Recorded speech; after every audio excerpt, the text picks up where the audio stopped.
Now more than ever, innovative technologies are fueling change and sparking new ways of thinking. Collaboration between corporations and startups is key to staying at the forefront of these trends. However, finding the right startups can be expensive, time-consuming, and ineffective. But Plug and Play is here to help. As a corporate partner, you will gain access to a whole ecosystem of innovation.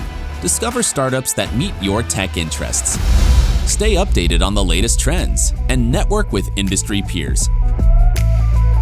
We will help you during every stage of your innovation journey, no matter where you are and where you want to go.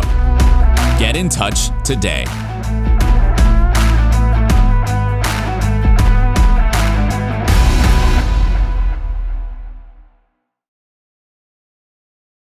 All right. Hello, everyone, and good morning, good afternoon. Welcome to our Batch 9 Energy Expo. My name is Wade Bitaraf. I'm the founder of the energy program here at Plug and Play. It's been great to see the idea of open innovation across the energy value chain in different geographies in my past 5 years. Here, since the inception of our program, we've accelerated around 150 startups, produced more than 30 pilots, and invested in about 10 of them, and launched our practice in Japan, Europe, and most recently in Alberta, Canada. Today is a very special day, not just because 16 of our amazing startups in the latest energy cohort are graduating, but because after more than 18 months of virtual events, we finally have some of our audience live here with us in our Sunnyvale headquarters. Thank you for being here with me and with the team right now. I wanted to first and foremost thank our team who are here in the back, Arsh, Junie, Alberto, Natalie, and everyone else, Merit, Payal, Tif, Angie, Giannis, everyone who helped us out during these past few months. That's been most rewarding for me, and it's also been really challenging during the pandemic. On behalf of our team, we wanted to congratulate the startups that made it through COVID and are graduating this week from the IoT, from the real estate. Today's the energy day, and we have travel and hospitality later this week.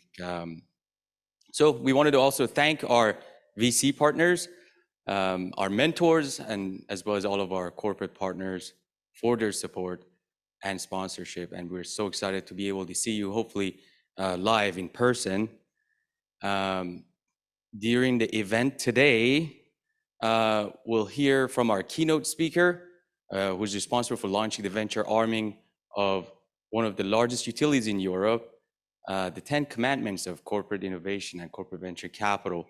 Then we have an expert panel discussion about the new business models that are evolving around distributed energy resources, new technologies that are driven by applications of solar and storage combined. And lastly, we're so excited to hear from the CEO of one of our corporate partners who will be receiving the Corporate Innovation Award of the summit, from our president, Saeed Amidi, for their agility, for their embracing of startup culture to transform their businesses. So we're so happy to kick off this session. During the presentations, please make sure to participate in the polls. That's the whole purpose of this event, to connect with the entrepreneurs. If you want to get an intro to the founders and dive deeper into their solutions, please stay muted and use the Q&A box in the Zoom for any questions. All right, as a little bit about the program and the history of it, as you may heard in other sessions during the summit, in the past year or so, Plug and Play expanded operations in new locations like Egypt, Saudi Arabia, India, South Africa, and a few other locations. Our portfolio produced more than 10 new unicorns, totaling 26 companies that are valued at over $1 billion. Super excited about the growth that we've seen over COVID. We're also named as the 5th most impactful early stage VC in the climate tech space, which is why we wanted to highlight some of the startups from our previous programs that are doing really well. First one company that is featured here is Silvera, a Plug and Play portfolio company that's developing machine learning-based tools that are intended to track the performance of carbon offsets They participated in our batch 9 and have raised capital from some of the world-class investors globally. Second one is another portfolio company, a plug-and-play Litmus, which is an edge computing platform provider for industrial IoT, which participated in our 7th batch and were introduced to more than 60 of their potential corporate partners. They've seen an accelerated business development period while engaging in our ecosystem. Hive Power is a startup developing a turnkey solution to create management and optimization of local energy communities. They went through our batch 8 and secured a pilot project with our Italian corporate partner, A2A. If you want to learn a little bit more about what we're doing in Italy, in Japan, and a few other locations, our team is here, and we're happy to tell you a little bit more about the engagement model in some of these places. A few more companies that we were excited about their growth in our batch 7. First one company was called Eliq, a software as a service platform that enables energy companies to engage and retain their customers by helping them better manage their energy usage. They were in our batch 7, and they were invested by our corporate partner, Invent Capital, which is the corporate venture arm of the Chess Group, one of the largest utilities in Europe. HeyCharge, they secured their first commercial client, our corporate partner, Energie Steiermark, out of Austria. They piloted them, and they're building infrastructure for the next 10 million electric vehicles in Europe. And then lastly, the new portfolio of our partner, Wind Ventures, of the Chilean energy company Copec, that invested in 75F, an IoT-powered smart building solutions delivering comfort and energy efficiency in the large commercial buildings. So we're so excited for the climate tech's market accelerating pace. However, it's still nowhere near enough to avoid a climate change catastrophe globally. Experts say that we must invest an estimated $4 trillion into the clean energy transition infrastructure every year. And I emphasize that's $4,000 billion, and we invested only $800 billion, which needs to scale up around 5 times. Venture capital investments, however, into climate tech is doubling year over year. We invested $32 billion last year, being 2021, but the funding gap is not closing fast enough. So the innovators need to not only gain access to more capital, but more types of financing to make their hardware technology commercially available. And that's why we're so excited for some of the outcomes of the 26th United Nations Climate Change Conference that ended yesterday after 2 weeks of negotiations with some of the world leaders. So we wanted to share a few of these with you today, some of the outcomes of the COP26. Our team was excited for hosting a series of events here with some of the world leading investors.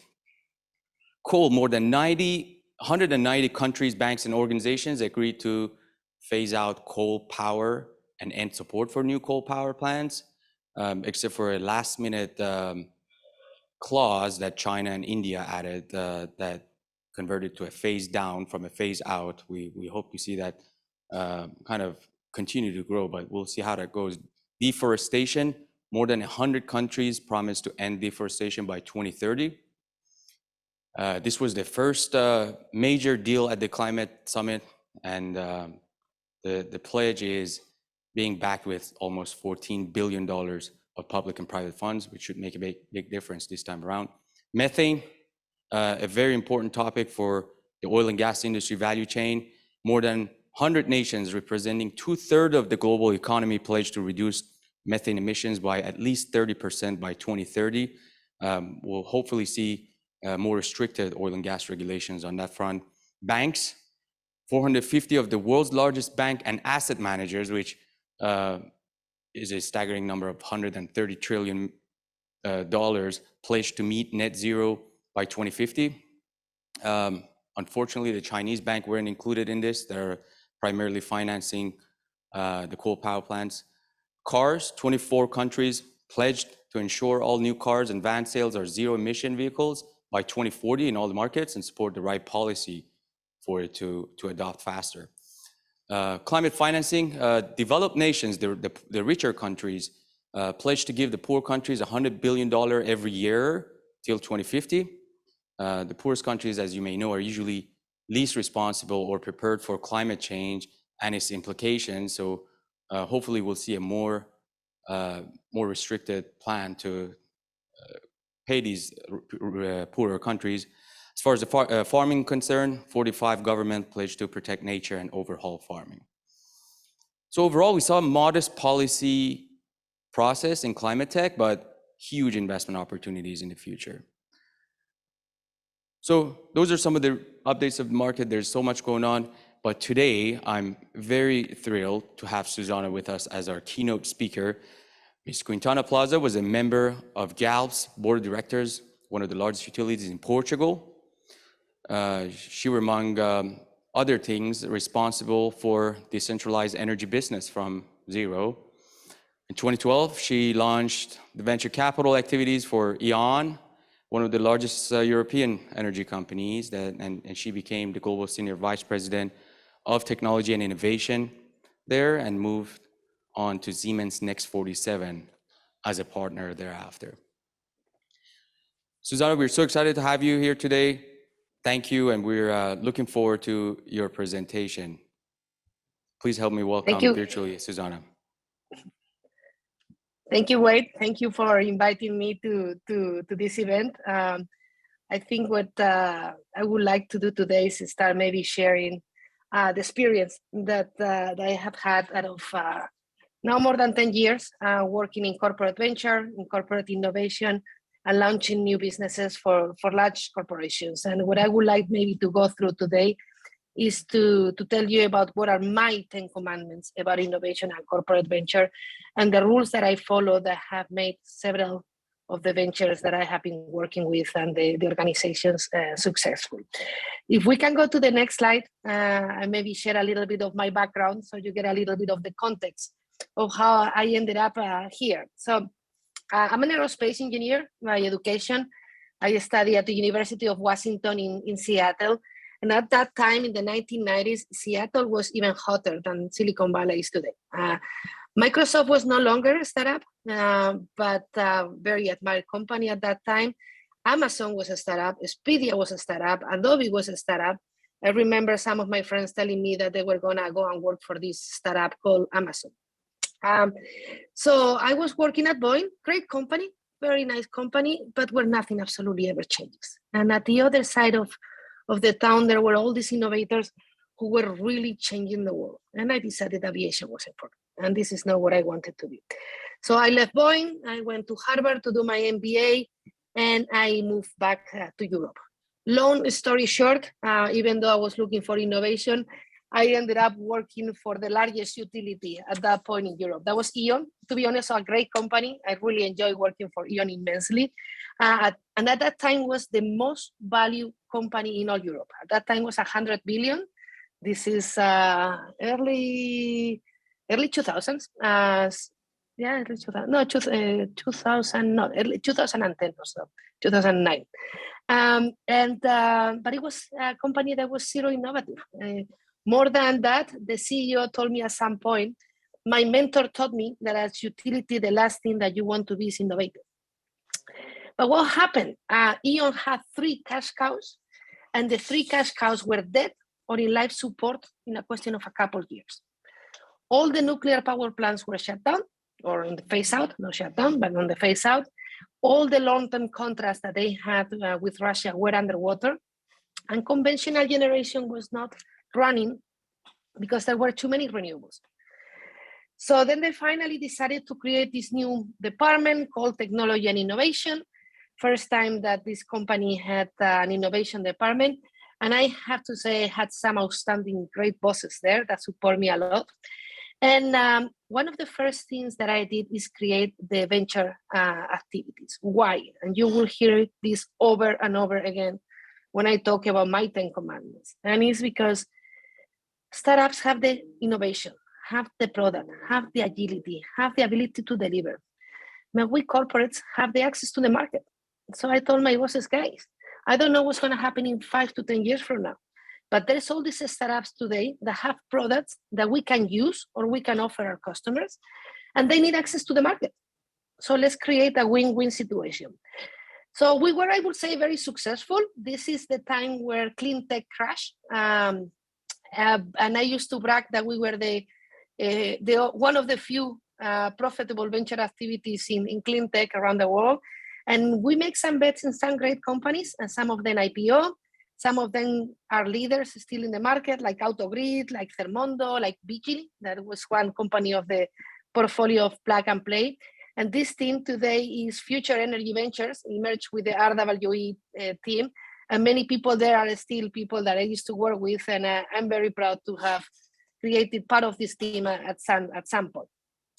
When my boss left, they make me Senior Vice President of Technology and Innovation. At my surprise, to be very honest, because in a German utility, you don't have, at that time, young woman with a thick accent running an organization as a Senior Vice President. But I think they did it because they knew we could deliver on innovation and we were really creating a transformation. Then I went to Siemens, and in my last role at Galp, I built the renewable business for Galp. Starting when I arrived, there were 2 people and 18 megas. When I left in July, we have 4.5 gigas in the US, in Brazil, in Portugal, in Spain. We're also entering the Italian market, and more than 60 people in the team growing. Build a decentralized energy business from scratch, literally from PowerPoint. In 18 months, they were making 5 million revenues, and it was doubling month by month or more. And one project that I feel very proud of, and is lithium processing. All of you have been hearing about gigafactories, but today lithium is almost exclusively processed in China and not in the best environmental conditions. So there is a huge opportunity for Europe and the US to start creating these processing facilities. So Portugal was in a special situation because it was we have some of the best lithium reserves of Europe. Galp, there's the mid-sized company I was working with in oil and gas, had refineries, had experience with raw materials. So I launched this business. Everything going amazing, having the time of my life. But in February, they bring a new CEO that had been 40 years working in upstream oil and gas. And he decided that I was not the type of leader he wanted for his organization, despite despite what I had put together. But to be honest, this is something that happens very, very, very often in large conservative organizations. Innovation teams are by definition different. They challenge the status quo, and many CEOs do not feel comfortable with that, especially the more conservative ones. The good thing about it today is that you're gonna hear the full unedited version about what I think about corporate innovation and corporate venture without any editing from the communications team. So I hope you enjoy it, and I hope you share some of my views. So can we go to the 10 commandments? There we go. So first one, and you will hear me saying this and this over again.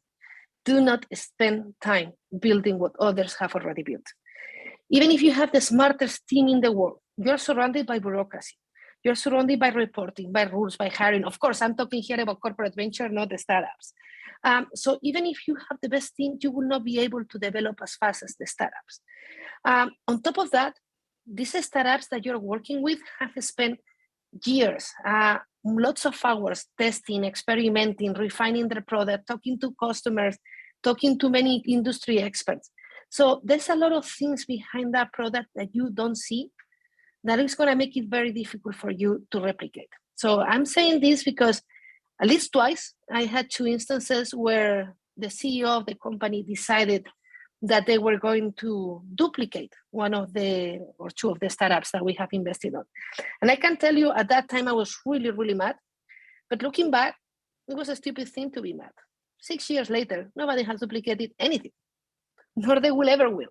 So my point is, these startups have the technology, have the agility, have the product, have the innovation, have the hours that they have been thinking about the product, have everything in place to deliver. And you have the access to the market. So work with them, work with companies like Plug and Play, work with venture capital investors. Try to analyze who the best ones in the market are and work with them, collaborate with them to create a win-win situation. And that way you'll be faster to market. That way everybody wins. Let me go to the second one. I already touched on it. focus on market access. Again, the startup has the innovation, but you have the access to the market. You have the brand, you have the credibility. So many of you have heard the Valley of Death, where the startup has proven the product, has a few customers, but fails to scale. If the corporate venture teams can help build a bridge for those startups, you will make them immensely successful and you will make yourself immensely successful. So I'll tell you the story, for example, of Opower. Opower was one company that we invested a few years back now. I don't even remember. I think it was 2012. Opower was one of the few IPOs that happened in clean tech in the last decade. And they were focused on customer engagement, on a customer engagement platform for utilities. So we helped Opower come into the UK market. We gave them access to 5 million customers. And when Opower went to IPO, the story of internationalization and the story of being not only in the US, but in the Europe as well and in the UK, make it very successful for us. For them. For us, it was even more successful. I promise you, before Opower, nobody had pronounced the words customer engagement at E.ON before. After Opower, customer engagement was one of the key pillars of the strategy of E.ON. Everybody understood what is the value of starting having a better relationship with the customers, increasing NPS score, being more conscious about energy efficiency. So it was a huge success. So focus on that. Focus on helping those startups grow and grow with them. Work with the scale-ups. Why do I say that? I say that because of commandment number 2, because what you have is access to the market. So if you start working with the startups too early and the builds are not built yet, the product is not there yet, you're not going to add a lot of value, and instead you're going to have the commercial and engineering teams of your companies trying to tell the startup what to do. And from my experience, they are never better than the startups to know what to do. So when you come in, when you can really help them scale, that is when you can add the most value and when the teams are more mature and more secure about what they need to do. Second, because of your colleagues. So your colleagues, if you show them a cute team with a prototype, they will not take you serious. If you show them a company that has a manufacturing facility, if you show them a company that is running operations in an area, where they are present today, you would really scare them out. So the more mature the company, the more possibility you have to help them and to get the commitment from your colleagues in commercial teams to help them go to market. And finally, because maybe you, yes, but not me, and I think in general, corporates, we are not very good at identifying very good entrepreneurial teams. This is what the Plug and Play and other venture firms do very, very well. They know what it takes to create a company from scratch.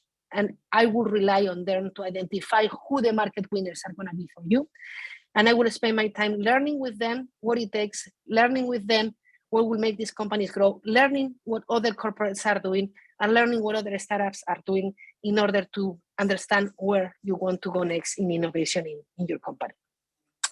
Next one, I call it do not kill by pilot. This is something we call at Galp, dead by pilot. What do I mean with that? You should work with startups, with early stage startups. As Wade just said, there's a lot of value in pilots. So you give the startups the credibility and a little bit, the name in order and encouragement to continue, and they learn from actual market access. What do I kill by pilots? Do a pilot, run the pilot. At the end of the pilot, decide if you want to continue with this startup or you don't want to continue. But do not do pilot by pilot. I see corporations, now we do a pilot on this, 6 months on this. Now we do a pilot on that, 6 months of that.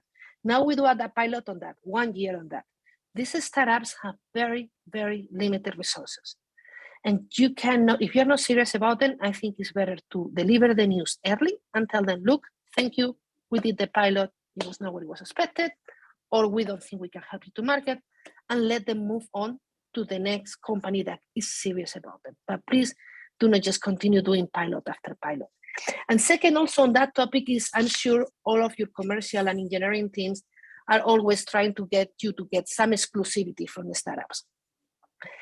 If it's a very early stage startup, if you really are helping them enter a market, you may be doing some type of limited time and very limited geography exclusivity. But if you do more than that, you will be killing the startup. So for a pilot, you will be restricting the access to the market. You will be restricting who they can work with. And that's the biggest leverage that a startup has, the market that they can access. So please, if you do some type of exclusivity, have it very, very limited, and keep in mind that you are not going to win if this startup doesn't work, and the startup is not going to win either. Now, focus on quick wins. This is something that to me is very important, and you have to be very pragmatic on innovation. Do not focus, and this is both directed to the startups and this is directed to the corporates, on technologies that will take years and years to come. The market does not have patience for that. Being too early in the market is as bad as being too late, or even worse, I would say, in some instances. So corporations don't have patience for it. By the time this technology becomes commercial, you will no longer be in the job from years before. So start focusing on things that are in the market here today, and you have the possibility to scale today and to grow today. There's millions of low-hanging fruits at corporations, lots of processes, lots of products, lots of ways of working that have never been changed. Focus on what those are and start delivering. That will give you what I call license to operate. That will show to the organization you can deliver, you bring value, your innovation matters, and that way they will let you do more crazy things later on, more disruptive things, more late things. But please start focusing on the early quick wins with those teams that are willing to work with you, and do not worry about what is going to happen in 5 to 10 years from now, because neither you know nor any one of us know. Now we'll go to one a little bit controversial, and is learn, experiment, do not ideate. What do I mean with this? I have seen so many companies and so many startups working in a closed room on their own product, on their own world. I'll give you the example of a company I'm not going to mention now. They had a very, very innovative patent in an area of energy, super creative. And I was sitting in the board of this company, and after a year, they were in product development phase 20 or 25 or whatever. So it was like the 20th generation of the product. They had sold 6 of the products. So finally one day I said, guys, will you stop developing the product further? And would you please sit down, try to think about the market you're addressing, try to think about the pain point of the market you're addressing. Try to find out the 8 people who bought your product, why they bought it. The 200 who didn't, why they didn't. And stop creating the next feature of something that nobody wants to buy. Go out there, execute, experiment, learn, take the learnings, and go back and do it all again if you need to do it. But stop locking yourself in a lab, creating a product nobody wants. So funny enough, this company started looking outside their little cave, and now they're quite successful. And the problem they had is they were focusing on the wrong market. They were focusing on a market where there was no longer, let's say, waste or a use for the product. So they changed markets, and since then they have been quite successful. So please do not sit in your little ivory tower trying to realize what the perfect solution is. Go out there and experiment and execute. The startups that make it are not the ones with the best ideas, are those ones that really execute. Now, one thing that is going to be also controversial, this is more directed to corporates and a little bit contradicting what I just said, and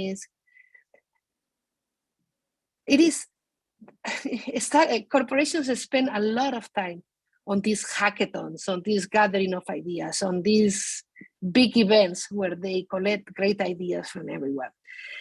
And when I was at E.ON, to be honest, those things used to I was not a big fan of those things because I never seen a great idea. I never seen a great product coming out of these hackathons or ideation sessions.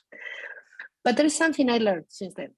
And it is that being effective does not mean being efficient. So I was being efficient.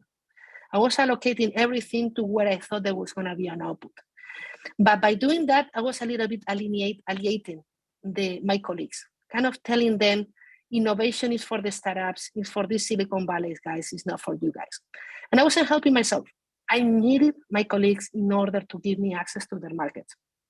So I have learned that efficiency is not effectiveness. Go for effectiveness. Do these big events. Make sure that you bring the buy-in of the organization and that you make everybody feel in your corporation that they can be also an innovator. And finally, maybe before I go to my last two, is you need an independent budget and you need independent FTEs. Very simple. I'm sure many of you corporates have already experienced that. Every time the company cuts on budgets, that they do it every couple of years, if the innovation budget is with a specific business, the first thing that goes away is the innovation budget, and then everything else. If you have a central budget, you will have to do a 5, 10%, 20% cut. But it's actually not a bad thing because it makes you focus, but it will not make innovation disappear. Same thing with the FTEs. If they belong to the business, automatically they will be withdrawn and taken into operations or get rid of them. So you need to ring-fence these budgets. And then maybe the last two things are two things that every CEO I have worked with, no matter how smart and successful they were, they always make these two mistakes, and these two things puzzle the hell out of me, to be very honest. First one, when a big corporation finally buys a startup or creates a joint venture with a startup or creates a new business, the first question the CEO asks you is, when are you going to integrate this company in the corporation? And my point is, why would I want to integrate the 21st century into the 20th century? Shouldn't it be the other way around? Shouldn't we let this team grow? Shouldn't we let this team succeed? You bought them or you hook up with them for a reason, right? Because they had something you didn't have. So why are you trying to kill what they have and bring them backwards to where your organization that is from the last century was working? Let this team succeed.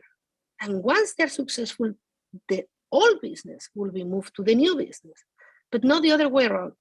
And still, I have not seen a single CEO that understands this. First obsession is integration, and I never understood why. And last but not least, this is also something that every CEO has told me when I start working on innovation. They tell me, Susana, your job is change management.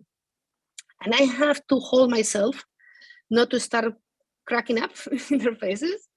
And like, excuse me, Susana and her 20, 30, 40, 100 people team are supposed to be changing the culture and the way your company works.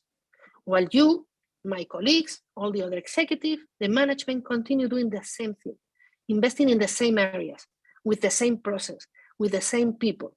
And I am in charge of changing the company. No, sorry, honey. Change management is exactly about that. Change the management. So my advice to all these corporate innovators is your job is to plant the seeds and to plant the innovation. So when the change management really happens in the company, you can succeed and you can create a completely new, different company. So I'll tell you one thing that the current CEO of E.ON said a long time ago when we started the venture capital activities. He said, the venture team of this company has done more to change the strategy of this company than any strategy team in the history of E.ON. And E.ON is a very different company than it is today. There has been change management in the last year or so, but I have to say those seeds that we planted, that pragmatism, that way to approach the market, made us successful and is making E.ON successful over the long run. So I hope you guys understand or understood or agree with my commandments. If you have a different view, I would love to hear it. But especially I want to give my biggest regards and my biggest admiration to the startups that are participating today in the summit. I have the utmost admiration for you guys and all entrepreneurs. And who knows, wait, maybe I ask you to put me in one next year or the year after. Thank you. Wonderful. We would love to see you here, Susana, in our Sunnyvale headquarters soon. Thank you so much for that wonderful presentation. It certainly is a non-trivial task to align the different stakeholders and match them when they have two different considerations. They speak different language, they move at a different speed. So it's really hard. And thank you for sharing your experience, a really good squeeze of the learnings and takeaways from your time at E.ON and Galp. Before introducing our expert panel about new business models that are evolving from the distributed energy resources, I would love to invite our CEO, Saeed Amidi, who is here among our audience and our colleagues that are at the summit today. Saeed's been traveling a lot lately, and he actually just got back here from Canada, announcing our expansion to Alberta. So thank you so much, Saeed, for joining us today. Please come on the stage for additional remarks. Thank you so much, Wade. Appreciate it. This was not planned, but I love to welcome everybody. And I really enjoyed Susana's comment. You know, if I can share a little story with you, about 6 years ago, we had a visit from very important group from Germany, specifically the Mercedes executive board and the top management of Mercedes globally. And a lot of the comments that Susana said is absolutely true, because the whole auto industry is moving so fast that no single corporation can keep up. You know, in fact, Ola, the CEO of Mercedes, has said on stage many times, they like to embrace change and embrace technology from startups, that they can combine it with their internal great engineering to make new products and services. And again, as Susana said, it's really, really hard to change a big organization. I just came back from Calgary in Alberta, Canada, announcing our clean resources vertical over there, as well as digital health platform, as well as the AI initiative we're going to launch in Calgary and Edmonton. And it was really cool. They gave me a white cowboy hat, and you know, they consider themselves the Texas of Canada. And it was wonderful meeting number of energy companies there. And again, I think all of these great organization with great history need to move forward to clean resources, clean energy, and new models of business. You know, just a lot of our corporate partners like Osaka Gas and others, they are mentioning that, you know, the electricity companies are moving into providing other sources of energy to the client, and everything is happening with deregulation. So it's more important than ever to be very agile, to be very quick. Doesn't matter what industry you're in. It may be the energy industry, the automotive industry. You know, in fact, in our platform in Stuttgart, which is an automotive mobility platform, we have partners like British Petroleum who have joined the platform to see the future of the auto industry. And also, I'm very proud to say we just launched a hydrogen accelerator with the help of Shell and City of Hamburg in Hamburg. Again, join us in this road to, you know, finding new sources, cleaner sources of energy. And we hope that you will enjoy the pitches of our startups, which will go right after me. Thank you so much for being here, everyone. Thank you. There we go, Wade. Thank you so much, Saeed. Fantastic. It's great to have you with us here today. And before the startup presentations, we have an expert panel discussion moderated by Mr. Stu Chauncey, the president of Menlo Energy Economics. and some of the experts from the Victoria University, Extensible Energy CEO, as well as the energy aggregation provider of California, DER program manager. Without further ado, I would like to turn it over to Mr. Sishansi for the panel discussion that will be followed by the startup presentations right after. Okay, well, welcome to this particular event on Plug and Play. My name is Feridun Sishansi. I'm the founder and president of Menlo Energy Economics, a consulting firm in the Bay Area.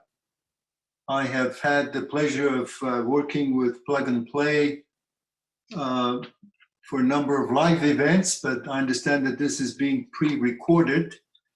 And the topic today is an intriguing one in the electricity sector. And we chose the topic of free electricity to get everyone's attention. It's, as the speakers will explain, advances in technology and software and intelligence, putting it all together, has brought us to the verge of a future where some customers, not all, that meet certain criteria can perhaps get so-called free electricity from their distribution company, or in California, it might be one of the community choice aggregators. In Australia, maybe a different model. By the way, we do have a speaker from Australia, which is a very interesting country to watch in the distributed energy space.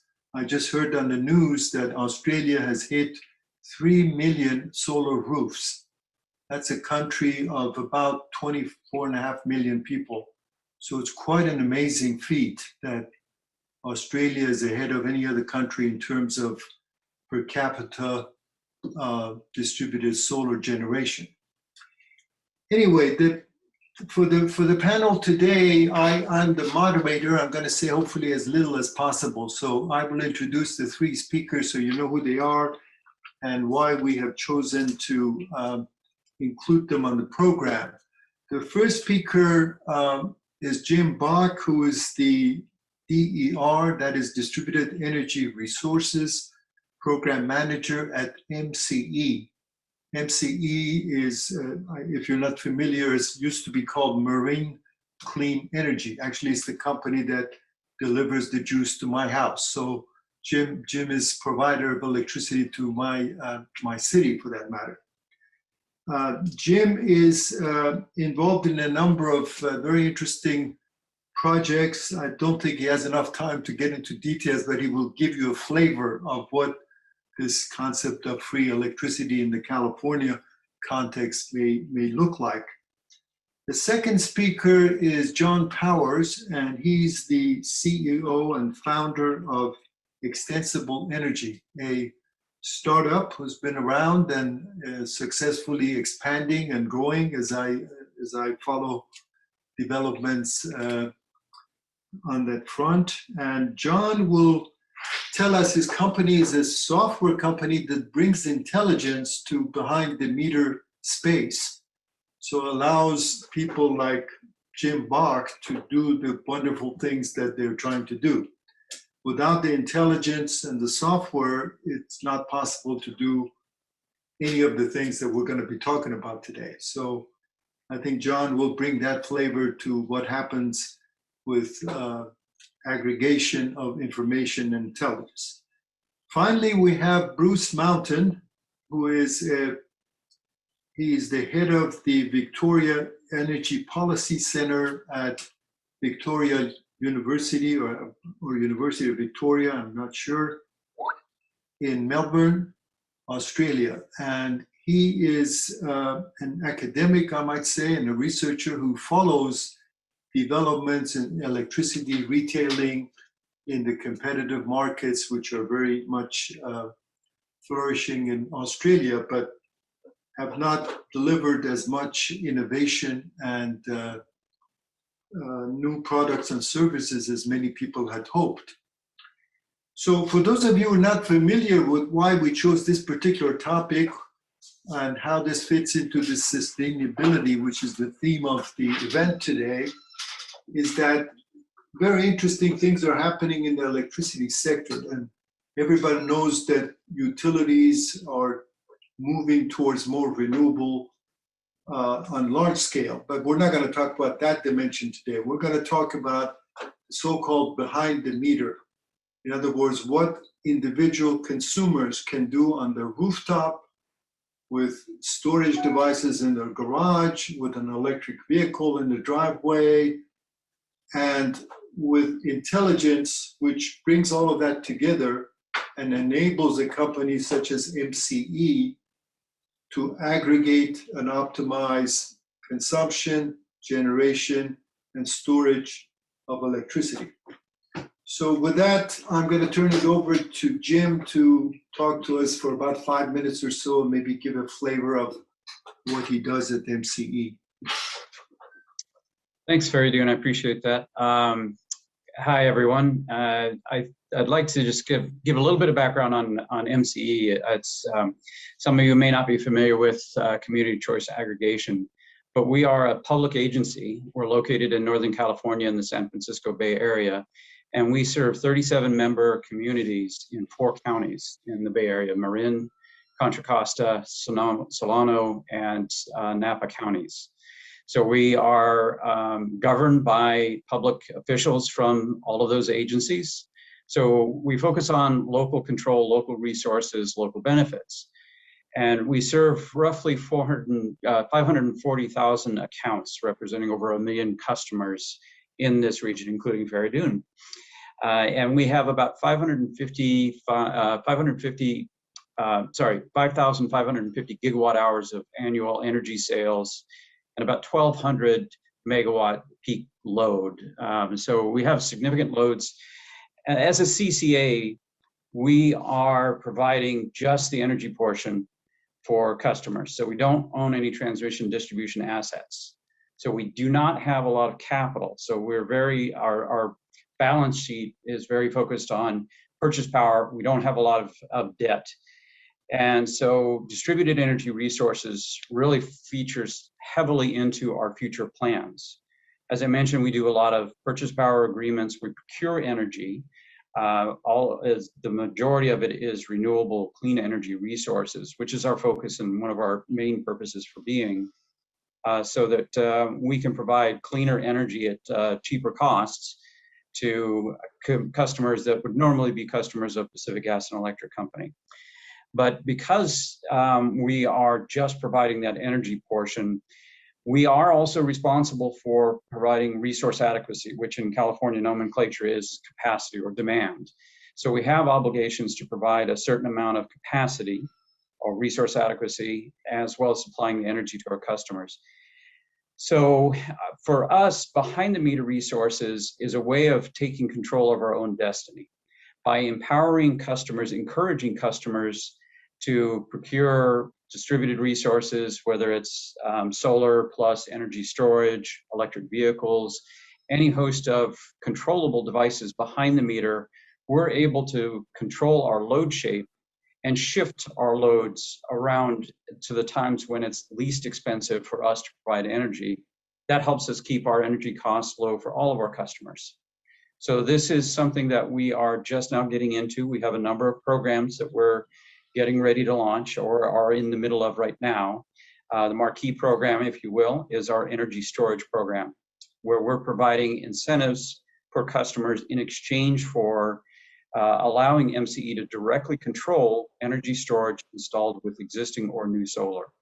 So we have a distributed energy management resources system, DERMS platform, that will monitor and directly control these behind the meter distributed energy storage devices.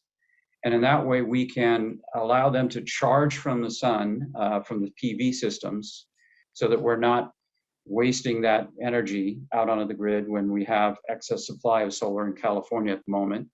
And then we discharge those batteries between 4 p.m. and 9 p.m., which is our peak for California.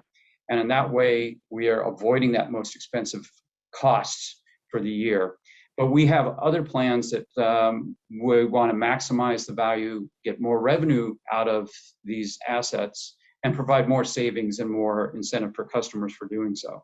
And ultimately, the goal is to try and get more behind the meter resources, such as electric vehicles, heat pump hot water heaters, so that we can add to that capacity. Again, it's a matter of really controlling our destiny, using all of this embedded resources in our customers already. And that helps us, and it helps them, and it helps us reach our carbon reduction goals as well. We have a couple other programs that I won't get into it a lot, but one of them is a Peak Flex market, which is a marketplace, if you will, for providers of any type. But we pay per kilowatt of peak capacity reduced. This is outside of the independent system operator, California independent system operator. So it's out of market, and it's reducing our loads, as are all of our programs. We're not playing in the wholesale market. We're actually just controlling our loads and adjusting our future forecast by being able to control these loads and have all of that data in our DERMS platform. So in a nutshell, that's where MC is. We see this as a huge part of our future. Right now, we're starting off small, but we see this as a way of being able to grow over time more assets into these various platforms so that we can reduce the amount of power we procure. Excellent, and right on time. So let's switch over to John Powers from Extensible Energy now. Thanks so much, Feridun. Yeah, I'm John Powers. I'm the co-founder and CEO of Extensible Energy. We're a software startup in energy here in Oakland, California. This is not my first rodeo. I've been in the energy business for maybe the last 30 plus years, about half that time as a consultant and half as a software entrepreneur. We provide load flexibility software to energy suppliers and their commercial customers. That helps our commercial customers save money, make money, and meet their corporate sustainability goals by shifting their electricity usage from minute to minute and hour to hour in a way that can minimize cost and carbon while maintaining comfort and control. So that's a mouthful. We regard load flexibility software as a platform. Okay, it can support many different kinds of applications. For the customer, that could be something as simple as demand charge management or time of use arbitrage. Those are kind of California or US ideas for how to beat the fixed electricity tariff that most retail commercial customers are on. It can also just drive energy savings by eliminating some of the foolish mistakes that most buildings make.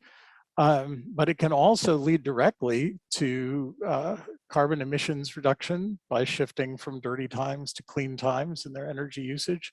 And it can help the customer get more control of their own building environment.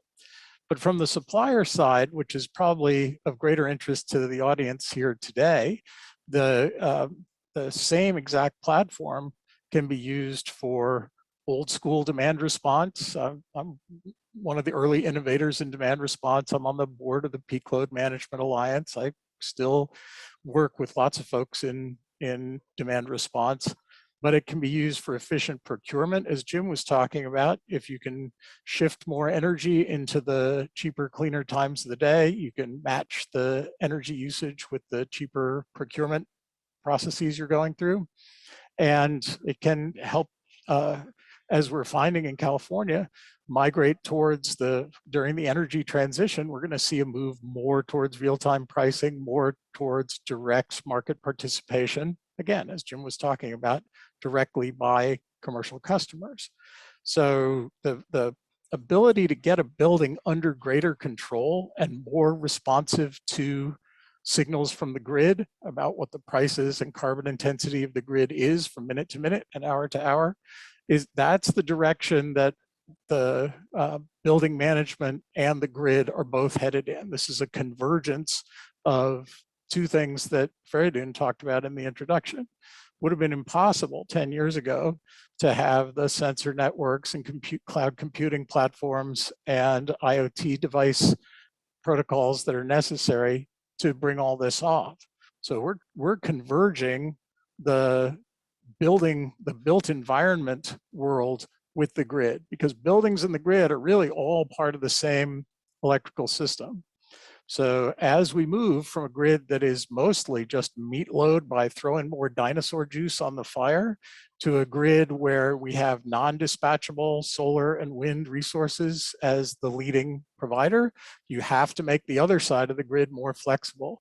I'm a big fan of batteries. I drive a battery to work every day, but there's not enough batteries in the world to balance the amount of renewable resource that we're bringing onto the grid. We have to also make the load side of the grid more flexible, and that's what we do. We've done some of this with some suppliers recently. We did a pilot project with Southern California Edison to demonstrate the shared value of sort of the customer values stack that I talked about with the supplier value.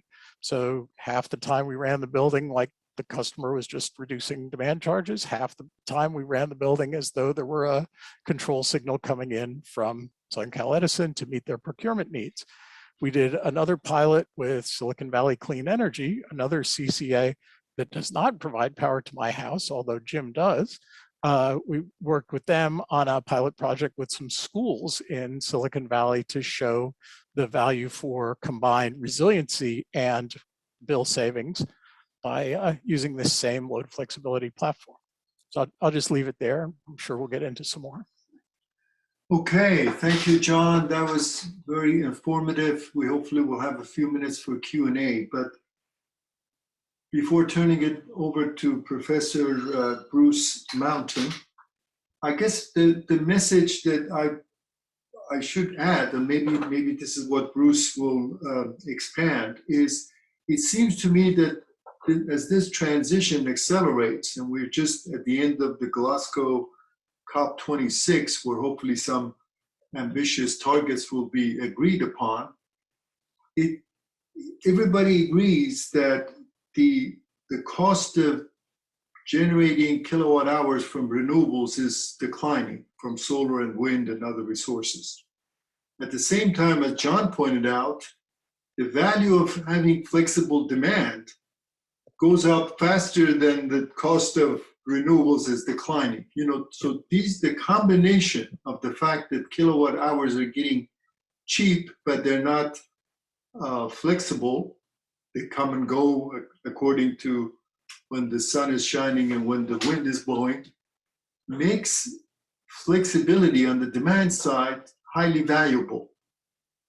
And perhaps maybe this is a good place for Bruce to jump in and tell us what's going on in his neck of the world, where 3 million solar homes are already generating a lot of distributed solar energy.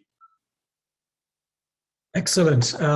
Thank you for the intro, and very nice, Jim and John, to hear your stories and hear what's going on in your part of the world.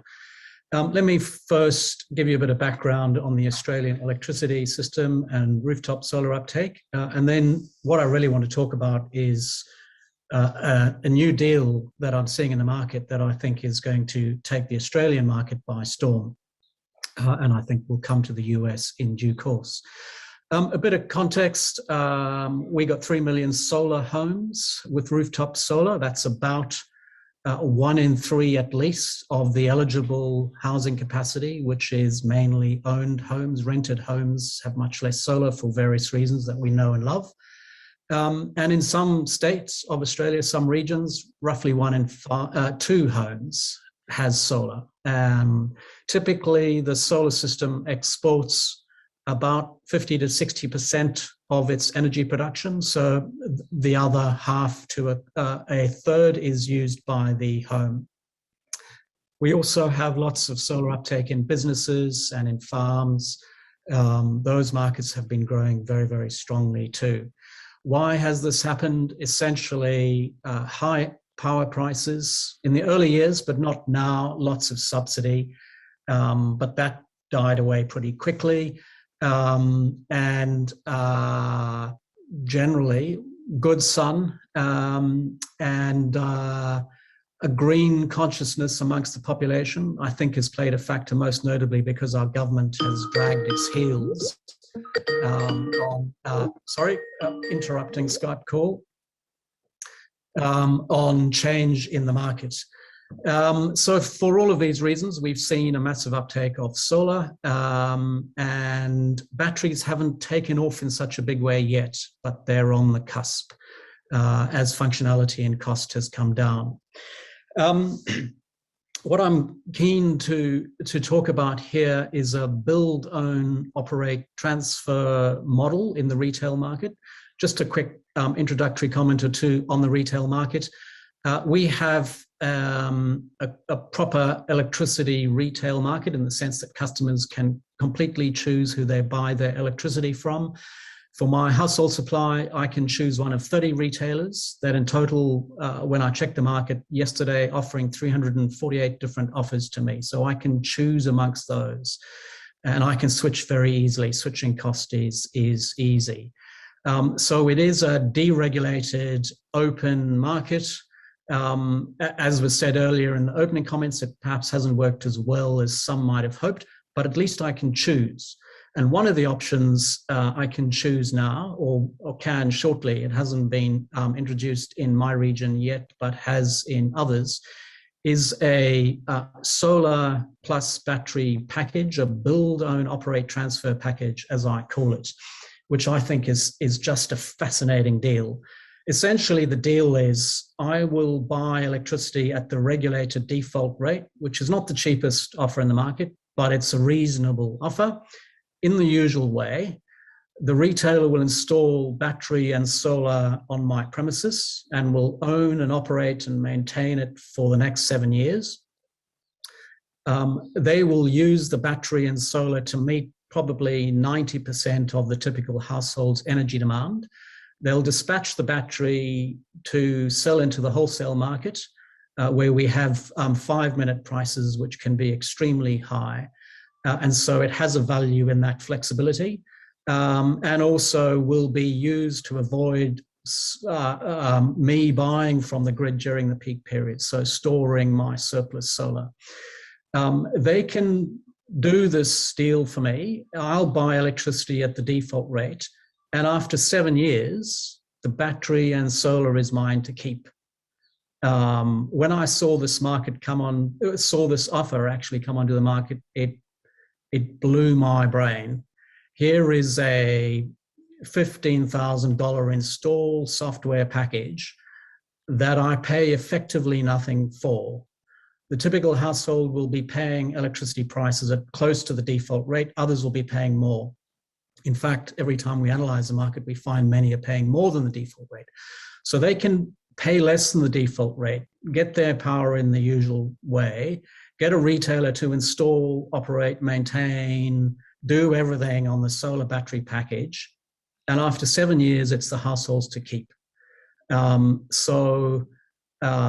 think this is the next major turbo charging of distributed storage and solar uptake.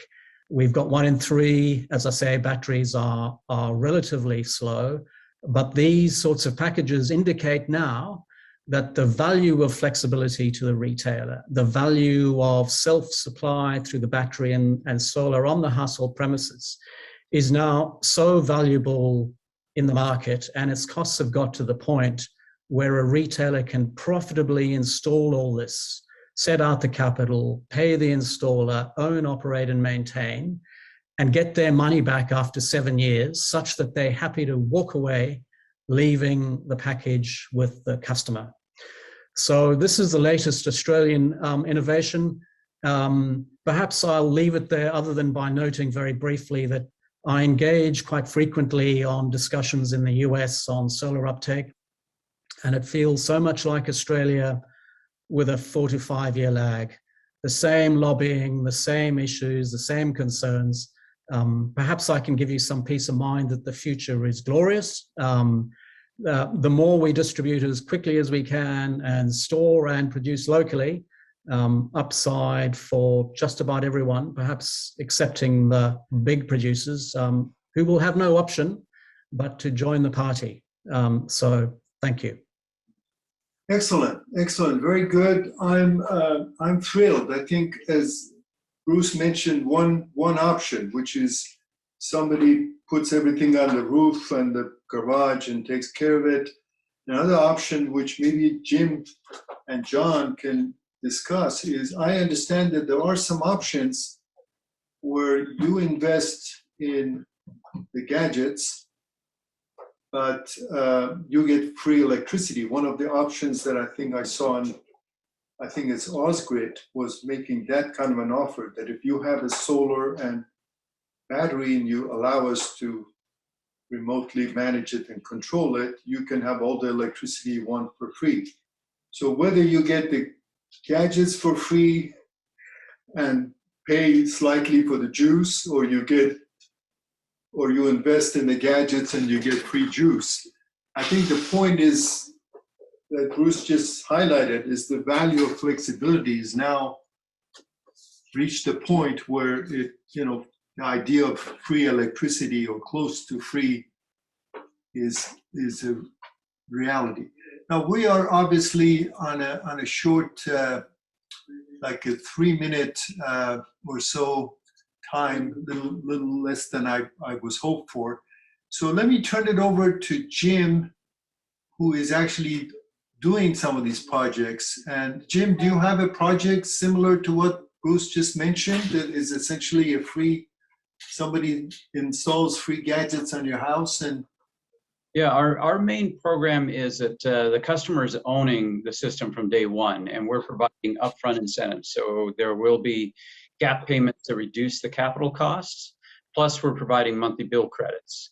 So the system isn't entirely free, but what's driving it in California is wildfires. A lot of it is resiliency based, and customers are really wanting that resiliency in order to be able to sustain power during these planned public safety power shutoffs, which is when PG&E shuts the power off to prevent wildfires from trees impacting lines and so forth. So they're getting these additional benefits. They own the system. We're paying to actually use their system for residential customers for 5 years, for non-residential customers 7 years. We have a pilot program that we're hoping that will get completely funded by the California Energy Commission, where the city has homes that they're putting all of these controllable devices in that will then go to the customer. They will own those devices when they move in, and we're looking at other facilities there, and we'll be doing some in-market participation using dispatching software for the wholesale market as well as out-of-market type activities. So at this point, it's not entirely free, but it enables our customers to get energy storage and the resiliency benefits along with the monthly bill savings that we're doing with the energy arbitrage for them on their behalf to make this cost affordable for them. So it goes a long way towards addressing multiple needs of the customer and MNCE. So we're sharing in our cost and benefits of this program. And as I said, we're just launching this. We hope to have our DERMS platform launched within the next 2 weeks.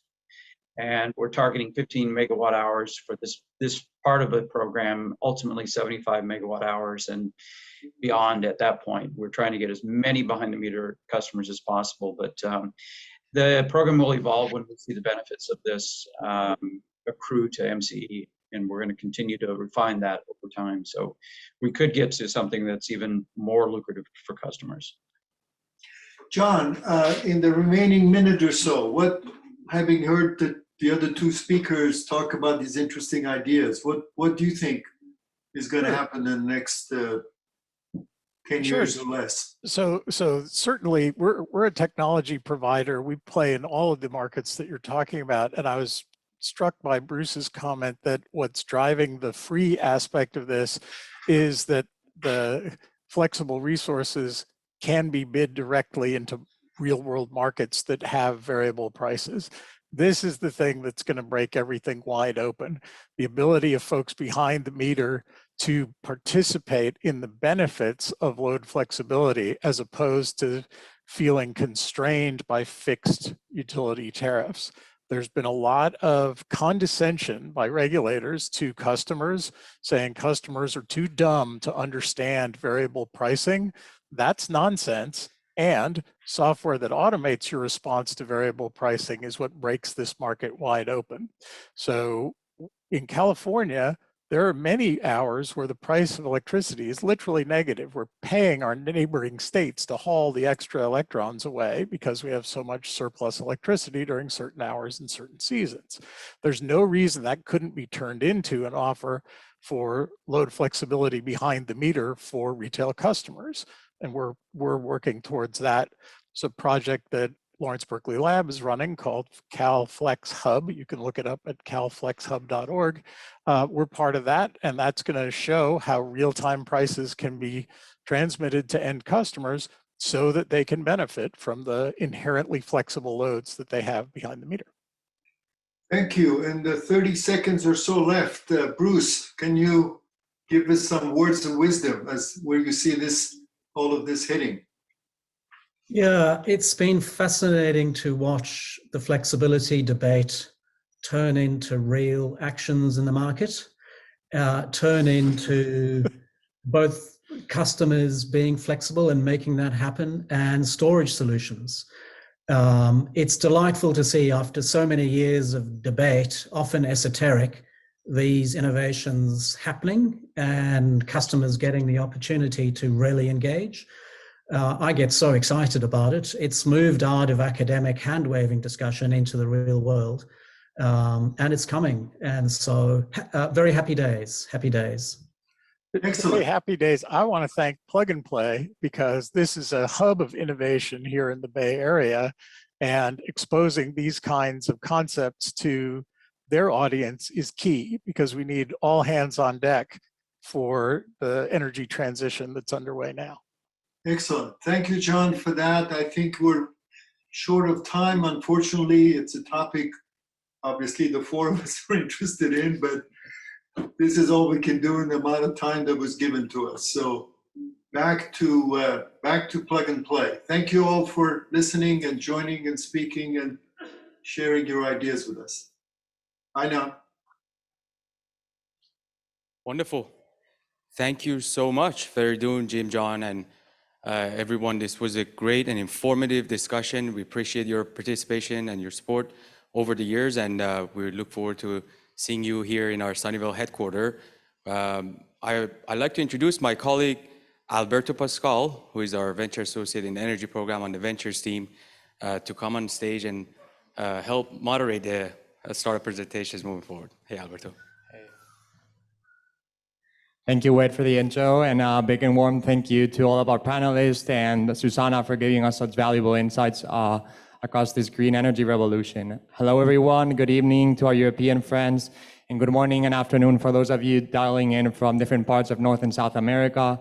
My name is Alberto, and I'm on the Ventures team here for energy, leading our activities in the energy space. As Wade mentioned, these past few months have been loaded with great news across climate, from the weekly announcements related to corporate net zero pledges to all the different headlines out of this year's COP26 event. Overall, it's a great time to be and work on reversing climate change. We're excited to host another edition of our Winter Summit featuring some amazing companies that have gone through our current energy winter batch. As you may know, the energy industry is a very special one with longer times to market, but with usually larger outcomes. Our corporate clients have chosen roughly 16 companies that were part of this year's energy batch that represent some of the trends that we've been seeing at Plug and Play across our corporate partner tech interests. After every 4 startups, we'll be launching a poll, which you should be able to see on screen. And if you're interested in meeting or connecting with any of these startups, you can fill in the poll and we will facilitate these introductions. Now, without further ado, our first bucket of startups is going to be focused around hydrogen and alternative fuels. Our first company presenting today is Versogen, which is producing green hydrogen at scale, reliably and affordably using anion exchange membrane technology. Let's welcome them on stage. Good morning. I'm Santiago Rojas Carbonell, Chief Operating Officer and co-founder at Versogen. Hydrogen demand is projected to increase to 2050. This as it helps to decarbonize several industrial sectors as well as transportation. The problem with green hydrogen at this moment is the high cost for it to be widely adopted. That's where Versogen value proposition comes into play. By introducing our revolutionary and patented anion exchange membrane, you can obtain a system that operates with membrane in alkaline conditions, allowing you to have operation that accommodates the variability of renewable energy, that doesn't require any scarce materials such as iridium, that can operate with high current densities, allowing you for a small footprint and lower amount of construction materials, as well as generating pressurized hydrogen, which is desired if you want to integrate it into chemical processes or into pipelines. We're not the only anion exchange membrane in the market, but based on these 5 very important criteria, we're the best positioned to develop electrolyzers from them. Our monomers, which are the basic building blocks of our polymer, are commercially available. We have already figured out how to make the synthesis at very large scale. At the moment, we are doing it at 2.5 kilograms per batch. We have figured out also then to turn these polymers into membranes in a roll-to-roll high-speed production line, which leads to a low cost that we can already provide to our larger customers after negotiating a supply agreement. Additionally, our membrane has a very high mechanical strength, which is desired to generate pressurized hydrogen and introduce it into production lines. We will continue selling our revolutionary anion exchange membranes while we develop our stacks. These stacks then will be integrated into electrolysis system by system integrators that will then sell to energy companies. Initially, we see the market for oil refineries. You can consider the stack as the heart of the electrolysis system. We already have over 60 customers all around the world and generated substantial revenue that has demonstrated that our membrane can perform the way it needs to perform. The traction to date, we have raised $5.8 million that has enabled us to grow operations in people. We're raising a $10 million a round that will allow us to generate our 5 megawatt stack by the end of 2023, as well as expand our polymer production capacity. We are a close knit of entrepreneurs with a strong technical background in the area that has allowed us to integrate these materials very quickly and take them to market. Please join us at Versogen producing green hydrogen at scale, reliably and affordably. Thank you. Our next company, 1S1 Energy, was founded in 2019, and they're developing a breakthrough PEM stack that provides superior performance and durability at a levelized cost of hydrogen production below $1.5 per kilogram. Let's welcome them on stage. Our story starts 7 years ago with a conversation about catalysts for splitting water into hydrogen and oxygen. That conversation turned our attention to making green hydrogen as efficiently as possible. In thinking about this problem, we quickly realized that it involves solving material science issues, designing new durable materials that can help split water in an economically viable way, and incorporating them into a product within 10 years. Finally, in December of 2019, we decided that it was the right time to build a water electrolysis company. I'm Daniel Sobek, CEO of 1S1 Energy. I am an entrepreneur with a broad engineering education from MIT. Prior to 1S1, I was Chief Commercial Officer at Kernel, a brain interface company founded with $100 million. After incorporation, we quickly put together a small team to advance material development. We spent 2020 formulating new materials and developing 3 collaborations.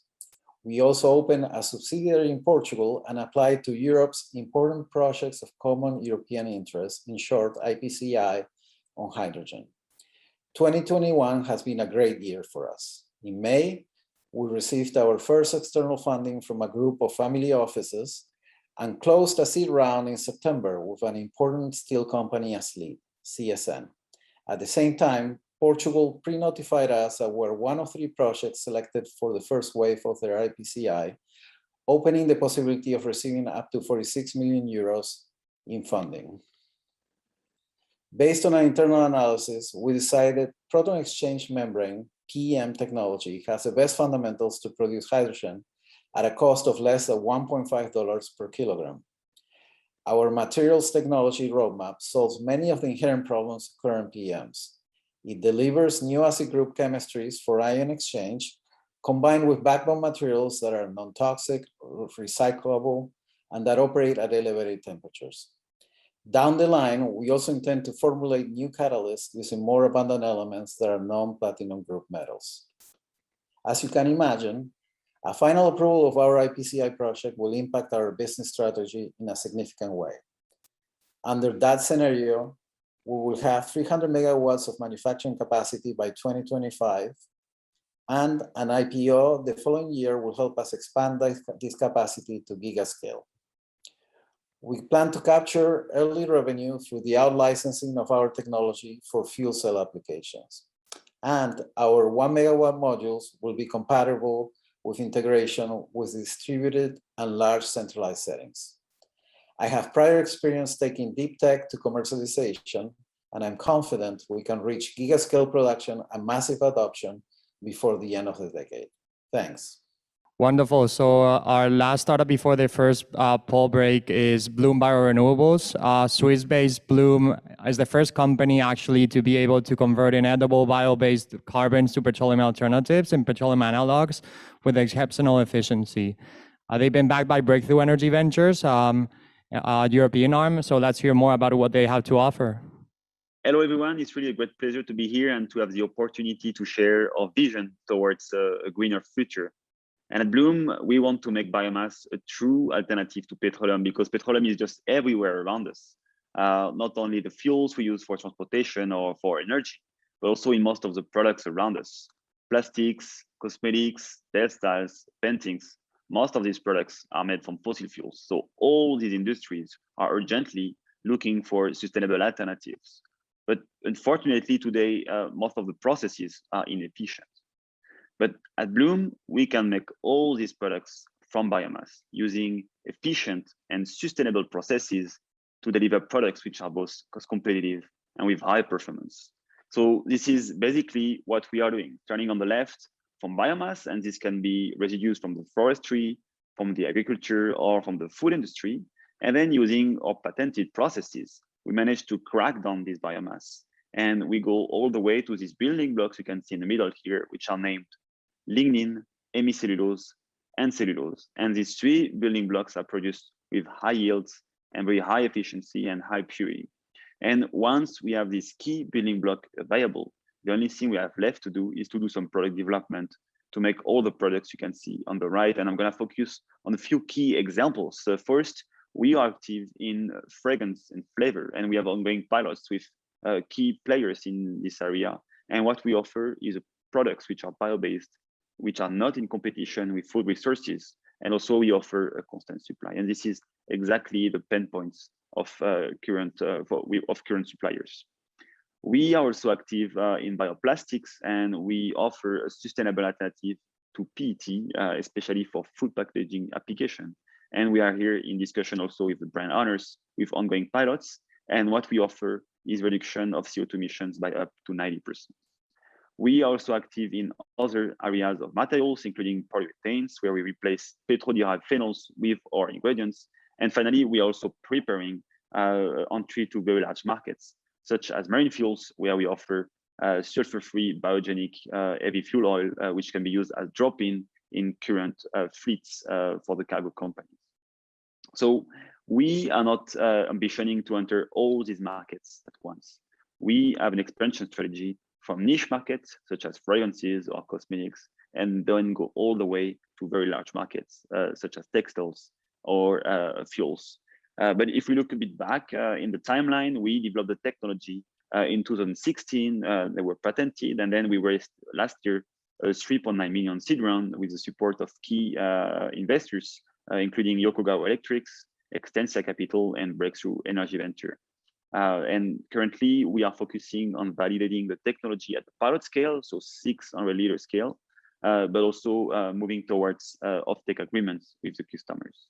And with this, we will be raising by the end of next year a 30 to 55 million Series A to finance the construction of our demonstration unit to really move one step further in the development.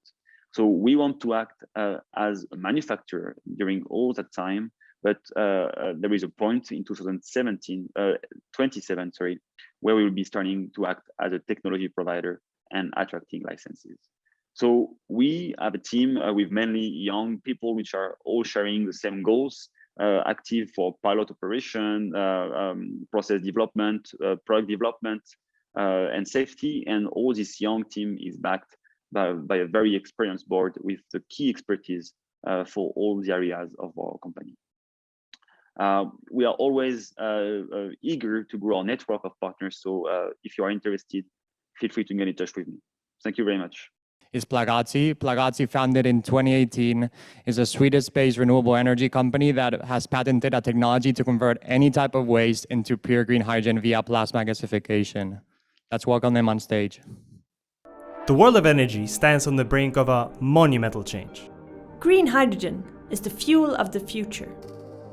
Both Germany and the rest of the European Union have realized this potential and are investing billions to achieve it.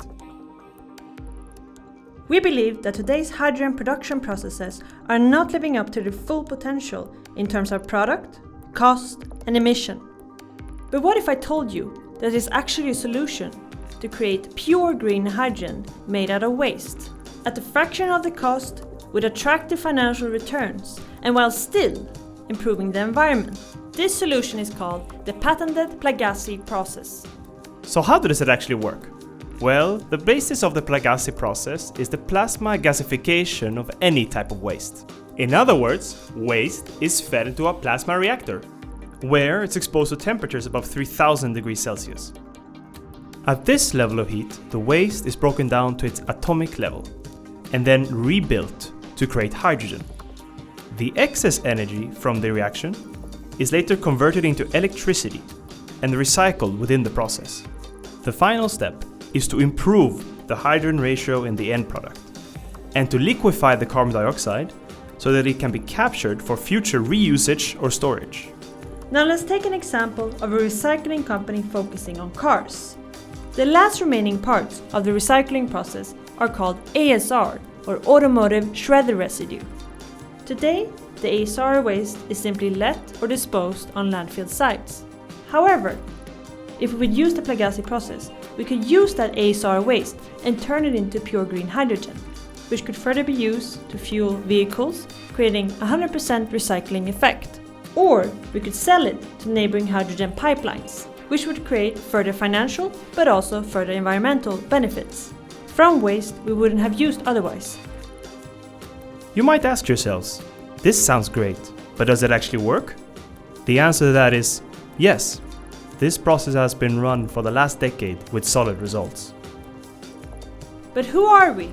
We have been building our hydrogen expertise while the industry has been sleeping over the last 2 decades. And together we have more than 100 years of experience, learning from one of the key players in the Nordic industries, called AGA.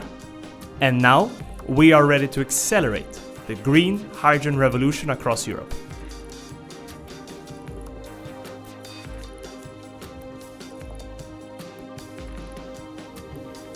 Fantastic.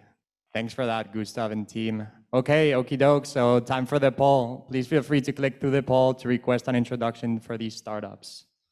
Yeah, great presentations. As everyone knows, the green hydrogen economy, whether it's the production or transportation or storage of it, has been top of mind for many of our partners across the heavy industries, not just the oil and gas or energy, but manufacturing as well as industrial partners that we have.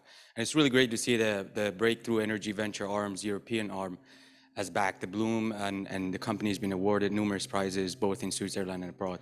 Totally. We previously had other companies in the batch, like 12, or previously known as Opus 12 or Infinium Fuels, and we're excited to see where this whole new wave in new sustainable fuels goes.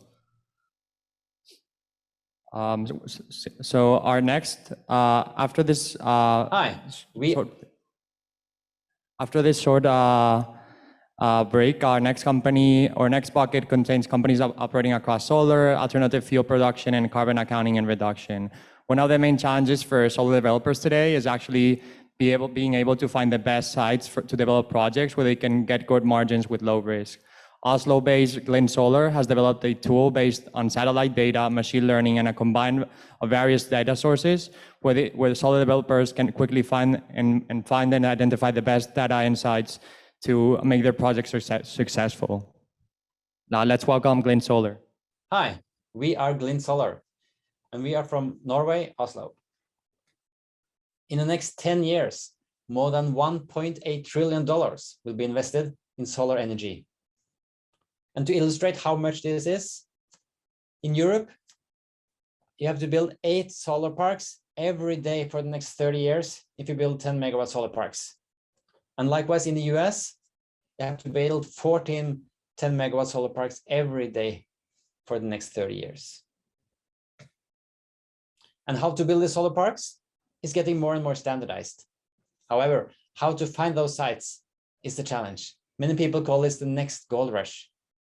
And that's exactly what we are helping solar developers doing.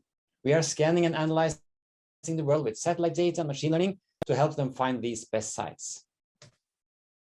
And to identify those sites is challenging because there's a high number of factors you have to evaluate.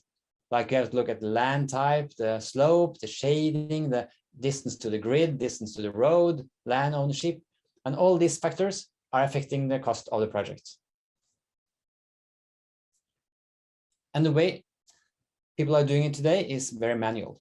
It takes time, and often you're looking at 10, 15 projects just to find one who has an acceptable profit margin. So instead, what we're proposing is to go from a reactive to a proactive approach by not looking at 10, maybe looking at 10,000 potential project sites, and then finding the ones that really move the needle on the profitability, but also that allows the customers to grow much, much quicker than their competitors. In our product, we have been global almost since day one, and it's now loved by customers around the world. And the business model is straightforward. We're selling an annual license per geography to our customers. And our core customer is solar developers, those with very ambitious growth plans, maybe in multiple markets. And we have a scalable technology solution. So it's still early, but we are on track commercially. We're building the product, but already now we're seeing that 57% of our customers, they're coming to us saying this is exactly the type of insight that we're looking for in this gold rush. And this has led to a 600% ARR growth year over year. And in terms of the team, we think we combine the best of energy and data science. Kauel here is a very successful serial entrepreneur with 15 years in the energy sector. John, our CTO and third co-founder, is an acclaimed mathematician, data scientist, and satellite expert. And I bring international energy background and experience from working on 3 different continents. And we are now assembling a terrific team, both here in Oslo and also in Boston, of data scientists, energy experts, and market leaders to help us move this mission forward. Thank you very much. Thank you. Awesome. So our next company is based out of Switzerland. SoHHytec provides renewable hydrogen based on solar energy and solar fuel at a clean, green, and cost-effective price. Let's welcome them on stage. Hello, everyone. My name is Saurabh Temburne, and I am the CEO and founder of SoHHytec. So let me start by asking a very simple but quite important question. Wouldn't it be great if we could reduce our current dependency on conventional fossil fuels, which are anyway exhausting and are the major cause of damages to our environment? And wouldn't it be equally amazing if we could produce a fuel just by using sunlight and water? The simple answer is yes, this would be absolutely great. And this is exactly what we do at SoHHytec. So at SoHHytec, we provide renewable system for on-site production of clean and green fuel as well as power. And the fuel which we are talking about here is hydrogen. So let's see what's the main opportunity for us here. As you all probably already know, that hydrogen is widely recognized as the fuel for the future. Though the main problem is that most of this hydrogen currently is being produced from fossil fuels and is produced in centralized facilities. Now you could imagine all the problems associated with this approach, and there are many. So what's the solution? The solution is with our product called ARB. ARB is an artificial tree which uses only sunlight and water as the only input resources, and it gives you highly pure and clean fuel, that is hydrogen. But not only this, it also co-generates pure oxygen and significant amount of thermal energy or heat. So let's see how our product actually functions. It actually works and looks like a tree. So on the right side, you can see the real footage of the product. So what's the magic sauce here? So basically what we do is we collect the sunlight. This sunlight is being reflected to a small focal spot, and that's where we put our core innovative device. This device works on the principle of photoelectrochemistry. So basically we absorb the photons, we generate electrical charges, and then use these electrical charges to break the water molecule. And we do all this with the assistance of thermal energy. So what we do is thermally assisted photo-driven separation of water. And with our technology, in fact, we have demonstrated one of the highest solar to fuel efficiencies in the world, that too at high throughput, or the so-called high power and current densities. So what you see over here is basically a large-scale implementation of our solution. So what we provide is a farm of multiple of these artificial trees, which can cater to the needs of large, small, or even medium-scale customers. So with this, I would like to emphasize that our system is the world's best solar hydrogen production system, which holds a world record for demonstrating one of the highest efficiencies at high throughput. We recently completed a product scale pilot, which smashed our own performance records. And now we are working on industrial pilots, one of the first one, which is going to be here in Switzerland with a steel processing factory, and the other ones in pipeline, where we are targeting USA, Europe, and India. So if this small introduction incites your interest in joining us on our journey towards making the solar fuels a reality of today, then please look up for us. We can be reached via our website, SoHHytec.com, or you can reach me via LinkedIn. My name is Saurabh Temburne, and I thank you all for your attention. Thanks. Our next company, Carbmee, is based out of Berlin and was founded in 2020, so fairly recently, and they help companies accelerate their decarbonization strategies by empowering operational teams to take science-based actions based on Scope 3 emissions. Carbmee solution uses science-based methodologies for a detailed comprehension of corporate greenhouse gas emissions. Interestingly enough, Carbmee was also part of one of our corporate partners' innovation days last month, and we're excited to see more companies looking at their Scope 3 emissions as well. Okay, my name is Christian. I'm co-founder of Carbmee, and I like to explain you in the next 3 minutes how you can decarbonize, how you can start your decarbonization journey in the value chain of your companies, because there is usually 80% of carbon emissions which need to be reduced. So how does the whole thing look like? What are we doing? At the end, a lot of people are talking and companies are talking about becoming climate neutral. There are science-based target initiatives. There is the GHG protocol. There is the global warming initiative, etc. And you have the pressure as a company to reduce your carbon footprint. Also in the US, the big goal is in 2030 to produce 50% electric cars. This is not just because it's nice to have an electric car. This is just because of the CO2 certificates and the carbon costs. And we as Carbmee, we help you reducing the carbon costs. How do we do that? We support your supply chains, value chains, transparency, that you understand what is my product carbon footprint, but not only the product carbon footprint, also what is my supplier carbon footprint. So it's super interesting to identify your CO2 hotspots in the supply chain, to also analyze them. So really to identify the hotspot suppliers, the hotspot materials, in order to use this argument and to translate the carbon emissions into costs in dollars, euros, and yen, so that you can use it for the negotiations. You can share it and collaborate with your suppliers. But at the end, there are hard facts, and the question will be who pays for the whole carbon costs. And this is why we are here as a software, in order to empower you to make the costs of your suppliers transparent, and then to use that in negotiation in order to reduce it together. For example, in logistics cost, or improving material, reducing material, reducing carbon emissions. and then you can reduce your penalty fees. How do we do that, and what are we focusing in? Especially, it's important that you understand who is responsible regarding supplier base, or what material is responsible for what CO2 emission footprint. And this is not that easy, because you can imagine you have thousands of transactions per year in your supply chain.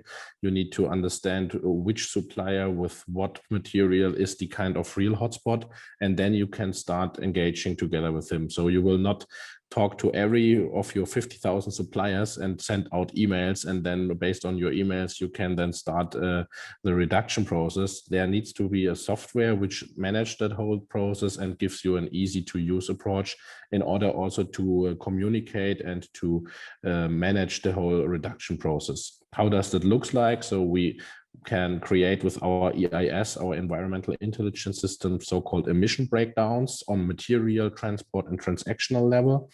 And we integrate it with a so-called LCA calculation. That's the life cycle assessment.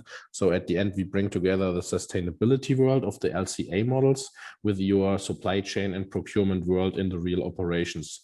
And based on that, you have an opportunity to integrate also suppliers on our tool in order to reduce, together with the suppliers, your carbon footprint. For sure, this is dynamic with real-time information. And for sure, you can use our automatic analytics system in order to track that you really achieve your, for example, 2030 targets. How does that look like? Just some examples here. For sure, we have a dashboard layer that you can manage your hotspots, your hot emitters. You can also use that for several categories, for countries, for plants. And you have also a transactional system where you can really manage that and collaborate on the system, which is necessary in order to have a good output on the dashboard. So that's the important thing, that you understand we have two layers. So the transactional layer, it's similar like an ERP system, and analytical layer, which is the dashboard system. Just to show you why this is important, and this is just a use case on climate neutral cars. So especially in the automotive industry, everybody's talking right now about how can we produce climate neutral cars. And here you see the whole scope 3 chain. So it's in the supply chain, it's in the production, but also in the distribution, the logistics, and the upcycle, the recycling, and the use phase. Those are all relevant topics. We collect the relevant data, we store that in a central database, and based on all participants in that supply chain, which means suppliers, also internal engineers, you can then collaboratively work on our platform in order to make sure that it's really a climate neutral car in some years. So this is nothing which happens from today, but this is a perfect example that you can see it. So if you have more questions, feel free to reach out to me, and let's start the decarbonization journey. We still have some years, but we need to start now, otherwise it's too late. Thanks. That was it from my side. Thanks, Kristen. Well, our next company is also one that we're really excited about. So Everimpact, based out of Europe, is addressing climate change, but essentially tackling cities and their impact on carbon and GHG emissions. Everimpact has developed a software that helps cities and companies measure, reduce, and monetize their CO2 emissions. Through their software, clients can access their own individualized platform, providing them with unique CO2 accurate measures, identify CO2 reduction opportunities to achieve their climate goals, and monetize and finance their CO2 reduction efforts. Let's welcome them on stage. Hi, my name is Mathieu Carlier, CEO of Everimpact. At Everimpact, we decarbonize high-emitting sectors with reliable carbon tracking. So we mean cities, transportation, energy, oil and gas, and mining sectors. What we see is that on the one hand, a lot of our customers in those industries have to reduce carbon emissions by 40% by 2030. They are under a lot of pressure to reduce. At the same time, they have limited tools to track their carbon emissions. They do this based on estimates and Excel spreadsheets. This is why we have developed a software that is the one-stop shop solution to track and monetize your carbon reductions. First, we make the carbon footprint. 2, we find reduction insights in the data. And 3, we trade carbon emissions reductions to generate revenues for our customers. We are working with smart cities. We've tested and validated the technology in 10 European cities, and we're starting to generate revenues for the first city in France, Dijon, with the deployment of 40 sensors. We are currently replicating this in the UK and deploying our technology into the street hubs with British Telecom all over the UK. We're also starting to work with the shipping industry to make the carbon footprint of vessels and with oil and gas industry. Some of our investors include the European Commission, French government, Asian Development Bank, and also Google Seed Fund. For example, here is a case study of a city that can generate about 114 million euros over a period of 30 years as part of their decarbonization efforts. We also are looking at over 10 million euros in 10 years for a fleet of 100 vessels. And we are really on the way to transform several industries and support them to accelerate their energy transition and decarbonization efforts. We have won, for example, the Shell New Energy Challenge recently, and we are now developing also a solution with Shell to decarbonize their industry and distribute Everimpact to their B2B customers.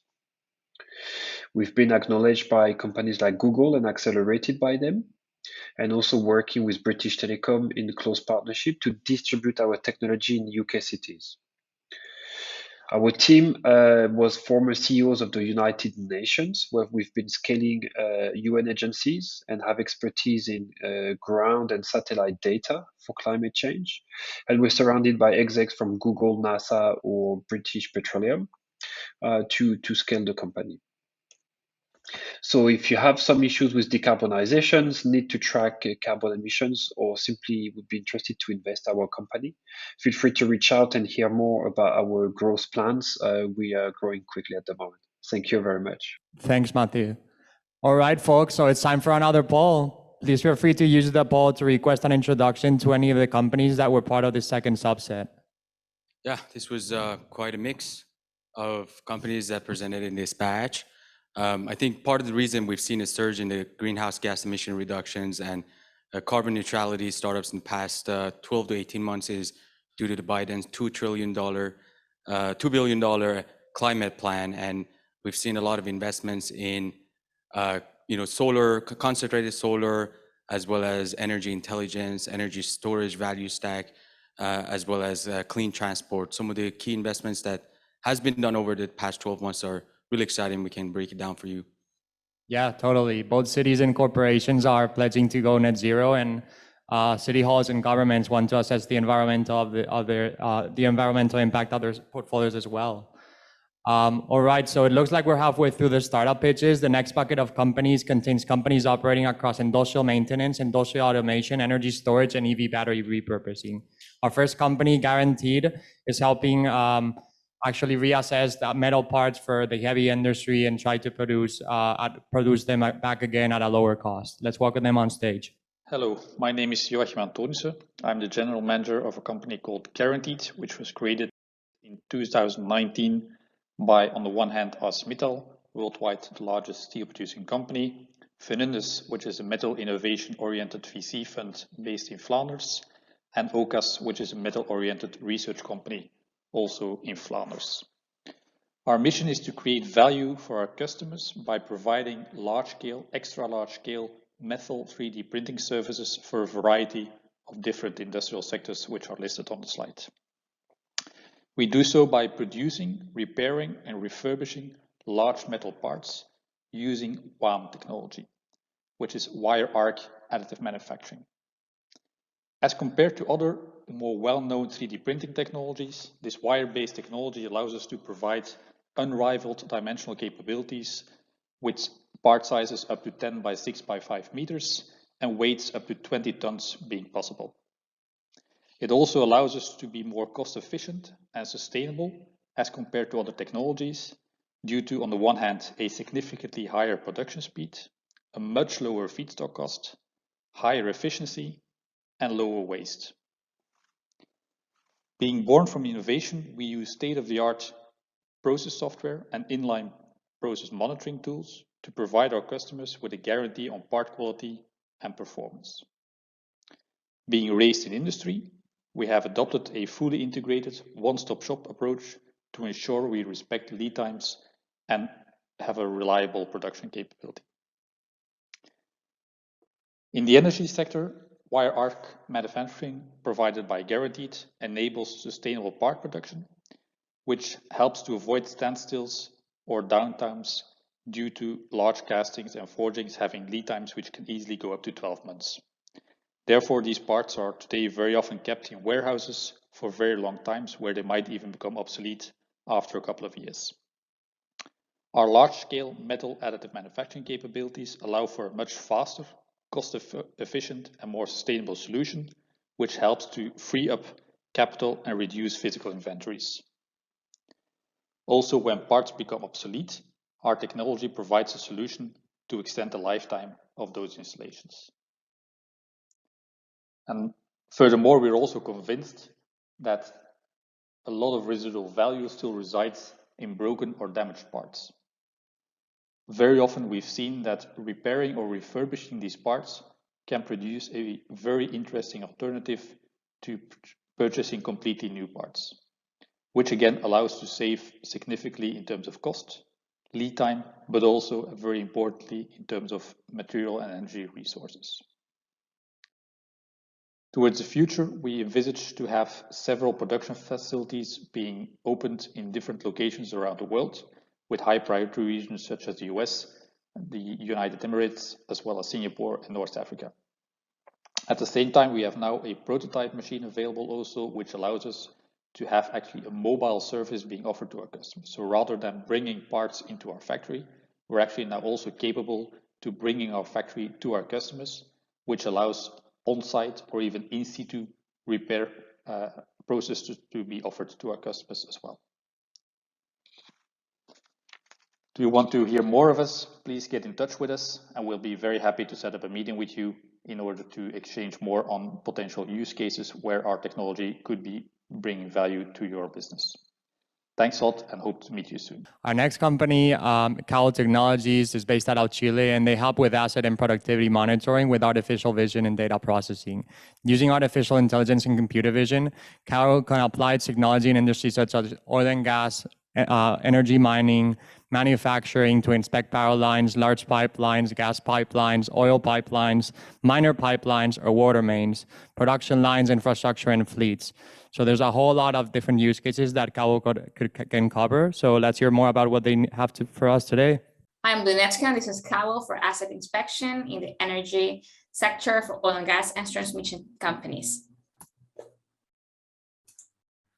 Kauel is a company that's been in the market for over 14 years developing software and electronics, and has over 9 years working with image recognition, with artificial intelligence, what we call artificial vision, lately applied into industrial sectors such as oil and gas, energy, nuclear, mining, and basically the inspection of linear assets.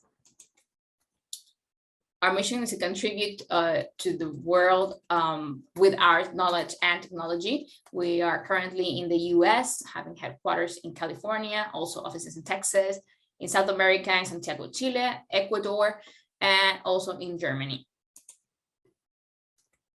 So we know that it's very important for you to know when to protect your assets. And that's why we came up with a solution for monitoring with artificial intelligence so that you can keep everyone safe and act before you need to react. What we bring to the table is effectiveness in alerts, accident prevention, and compliance with the use of our AI tool. Basically, energy companies need to partner with providers to effectively gather image and video footage so that they can monitor their linear assets and prevent mega risks and also learn about potential threats. So we did this with high quality aerial image caption. Afterwards, we process it with our AI. We use a real-time alert system for your teams and patrols who are on foot. And we gather all this information in a platform to manage the alerts. And this is what we call K-Alert. Most companies have different images and footage, but they don't really have the time to process it because it's hours of looking through. And so this is what we do with AI. Basically, we capture images, we alert once they are processed in our artificial intelligence, and we communicate them so that your teams can act promptly. We basically need images, hopefully they are 4K or they have a minimum size so that we can be processed by the AI. And we can gather them through drones, aircraft like helicopters or planes, robots, static cameras, etc. Also, we can combine different image types like from optical cameras, thermal cameras, infrared, and LiDAR to create different parameters and different types of alerts. Right now, we recognize over 300 different objects from machinery, vehicles, fire blazes, animals, and also everything that has to do with vegetation management. So this tool can be applied to know third-party threats, as well as to manage vegetation, calculate distances, and everything that has to be related to third-party threats for either pipelinings or transmission lines. Finally, this is all the information and alerts are gathered in a platform so that you can access anytime, and they can help you with compliance if you need to report them afterwards. And you get high resolution images with the GPS coordinates and the list of alerts that have been seen. This is how it works. We have two types of services. One is we provide the all-in-one solution with inspection and image processing, or we can provide just the image processing that finally gets processed with our AI, and you get the access to the platform. This is how it looks basically, our image processing converted to dynamic data. So you know the hotspots, where are your biggest concentration of red alerts, for example, and you can set the parameters for these alerts, and maybe different parameters can be combined as well, either distances from the transmission lines, type of vehicles, anything that would trigger an alert.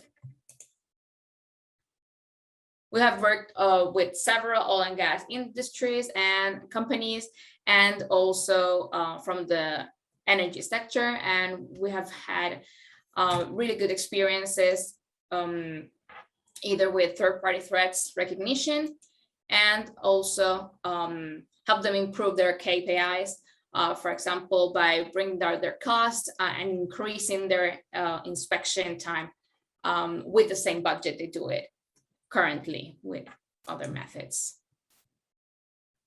So this is our tool. We hope that you like it, and if you can contact us at kauel.com.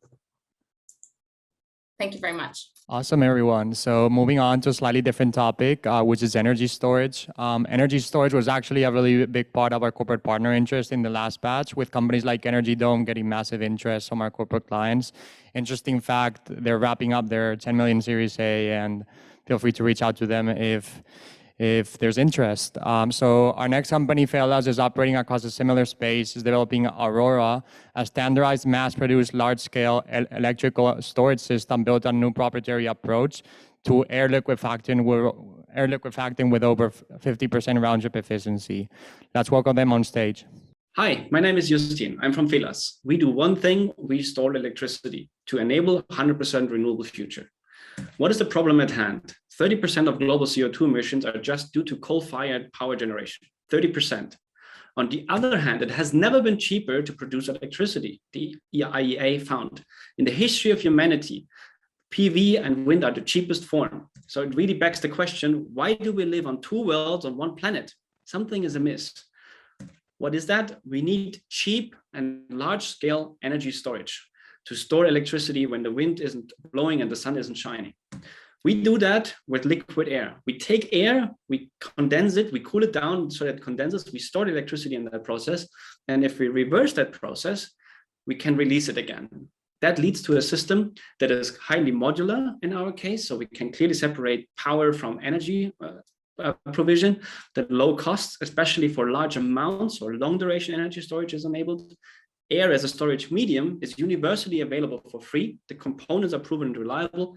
There's no toxicity involved in the system, no fire hazards, and it can be built with a local supply chain.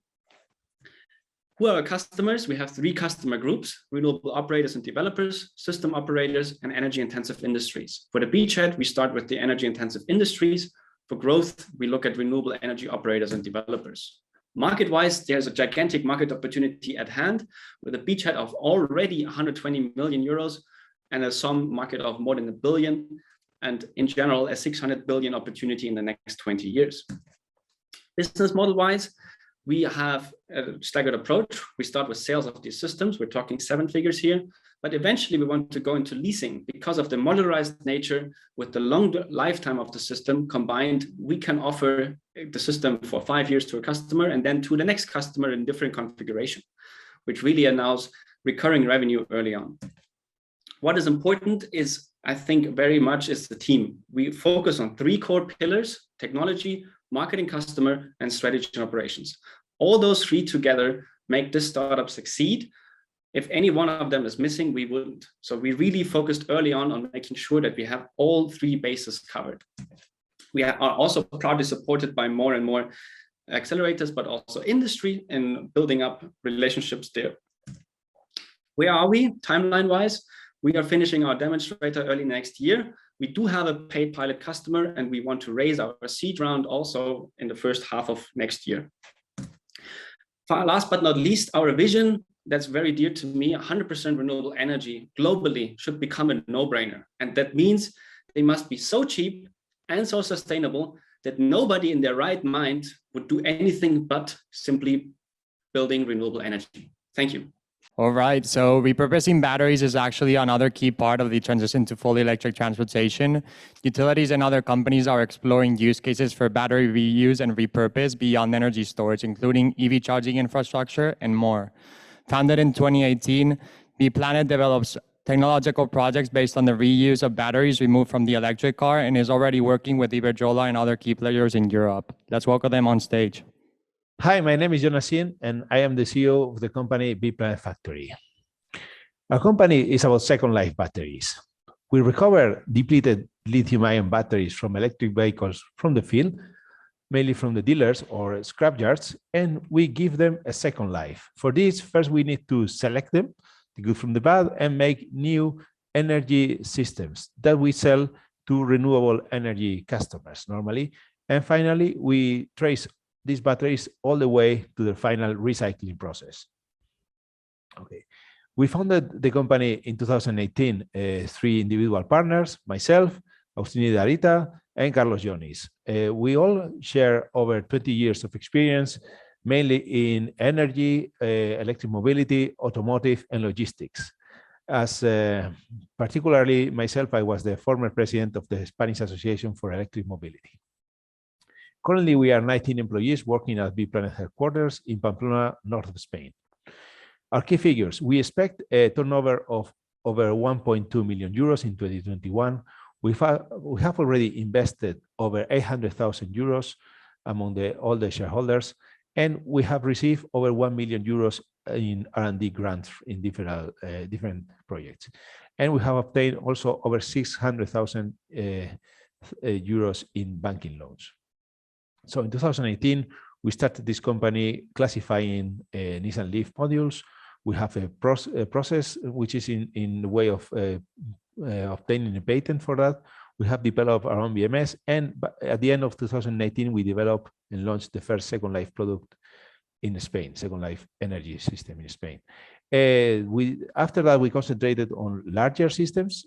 Each one of these has 42 kilowatt hours. It's made out of 2 batteries of Nissan Leaf. We develop our own software, and we launched some machine learning and artificial intelligence system with all the data that we are gathering. And we are focusing on key markets such as fast EV charging or industrial self-consumption or PV plants for primary sector. Sustainability is the cornerstone of our activity. We estimate that we save over 4 tons of CO2 compared with the first life battery, 12 kilowatt hour battery. And before running out of time, I show you some real pictures. Okay, this is the first installation we made, 50 kilowatt charging station, 100 kilowatts of photovoltaic, and 60 kilowatt hour of storage. Okay, a different system with 180 kilowatt hours. This was larger. Another one that we made in a renewable energy plant in Spain, 120 kilowatt hour. This is how it looks inside, 6 of these cabinets.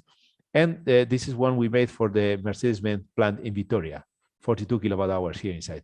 And last but not least, this is our flagship project at the moment. This is the system we have made as to be used as energy buffer for the fast charging infrastructure network for Iberdrola.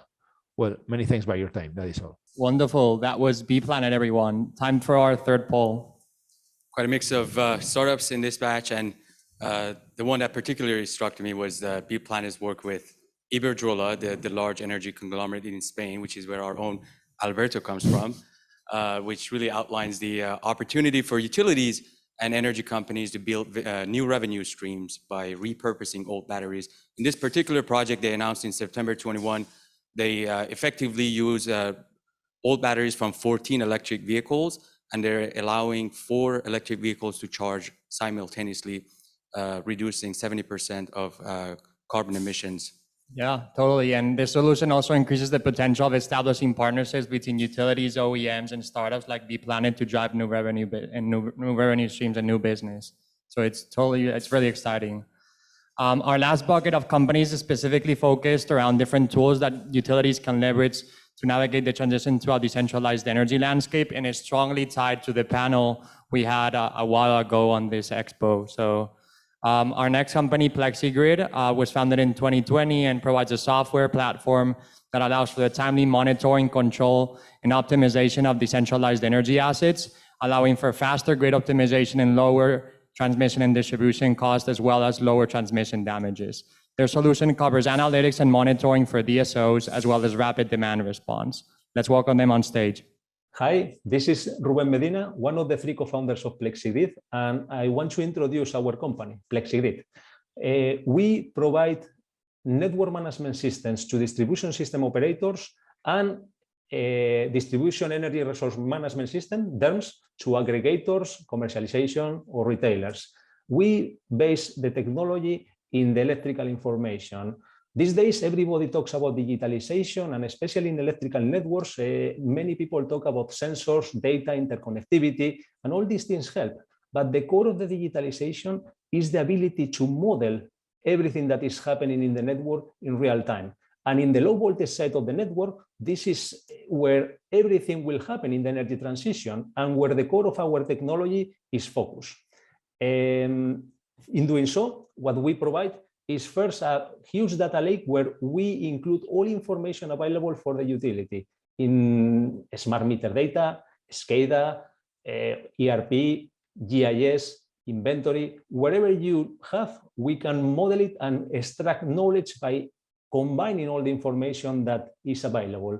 Once we have all the information available, we are able to model the network and extract real knowledge out of this information. How? Improving the operations, understanding what is the flexibility by modeling different scenarios, understanding whether there is capacity for new requests, or planning the grid forward with the possibility of modeling different scenarios and how the grid can evolve in time. The final purpose of the tool is to be able to control in real time what is going on in the network. In doing that, this allows to make congestion management or improving the operations in real time. When it comes to the DERMS, what we provide is the aggregation of all the information from the final users. Here we talk about electrical vehicles, PV panels, batteries, heat pumps, all aggregated and able to participate in the optimization of the end user, or participating in production markets, operation markets, or flexibility markets. The platform for the DERMS is modular, is scalable, and we include the forecasting module to optimize the timing for operations for the following days or weeks, artificial intelligence, and obviously allowing the aggregator to become a virtual power plant that can optimize against the aggregation or against the individual. The best way to really test what I am saying is to schedule a demo with us, and we will be delighted to show the benefits of Plexigrid. Thank you very much. Great, thanks Ruben and team. Our next company also drives energy decentralization forward. Gridcognition software helps with the financial performance analysis of decentralized energy portfolios. Their software simulates and optimizes complex distributed energy projects before they are built, and then tracks and re-optimizes their performance once assets are on the ground. Let's welcome them on stage. Energy is the biggest part of the global economy, and for 100 years it's been stable and boring. But all that's changing with a shift to a world where everyone can own energy assets. Solar, storage, EVs, smart homes and buildings. Now the old players are fighting for relevance and new players are rushing in. We founded Gridcognition to accelerate the global transition to a decarbonised, decentralised energy future. We build software to plan, optimise and track the technical and commercial performance of decentralised energy projects. Optimizing decentralized energy systems in dynamic energy markets is massively complex and can be super expensive if you get it wrong. Our customers use Gridcognition to try before they buy, testing digital versions of their projects before they invest and optimizing once they are on the ground. At Gridcognition, our simulation engine combines real-world data, commercial, environmental and technical inputs to provide bankable modeling of distributed energy projects. Maximising the benefits of these projects requires co-optimization, with consideration of site selection, asset sizing, control strategies, ownership models, network access arrangements, market participation options, and financing. Gridcognition project simulations can span multiple markets, multiple sites, and many distributed energy technologies like behind-the-meter solar and storage, electric vehicle charging, and load flexibility. We know the future will be 100% decarbonised, decentralised and digitised. Energy will come from small but smart assets distributed throughout the built environment. We're working with networks, retailers, energy solution providers and large energy users from across Australia, New Zealand and the UK. All wanting to plan and optimise the new energy future with Gridcognition.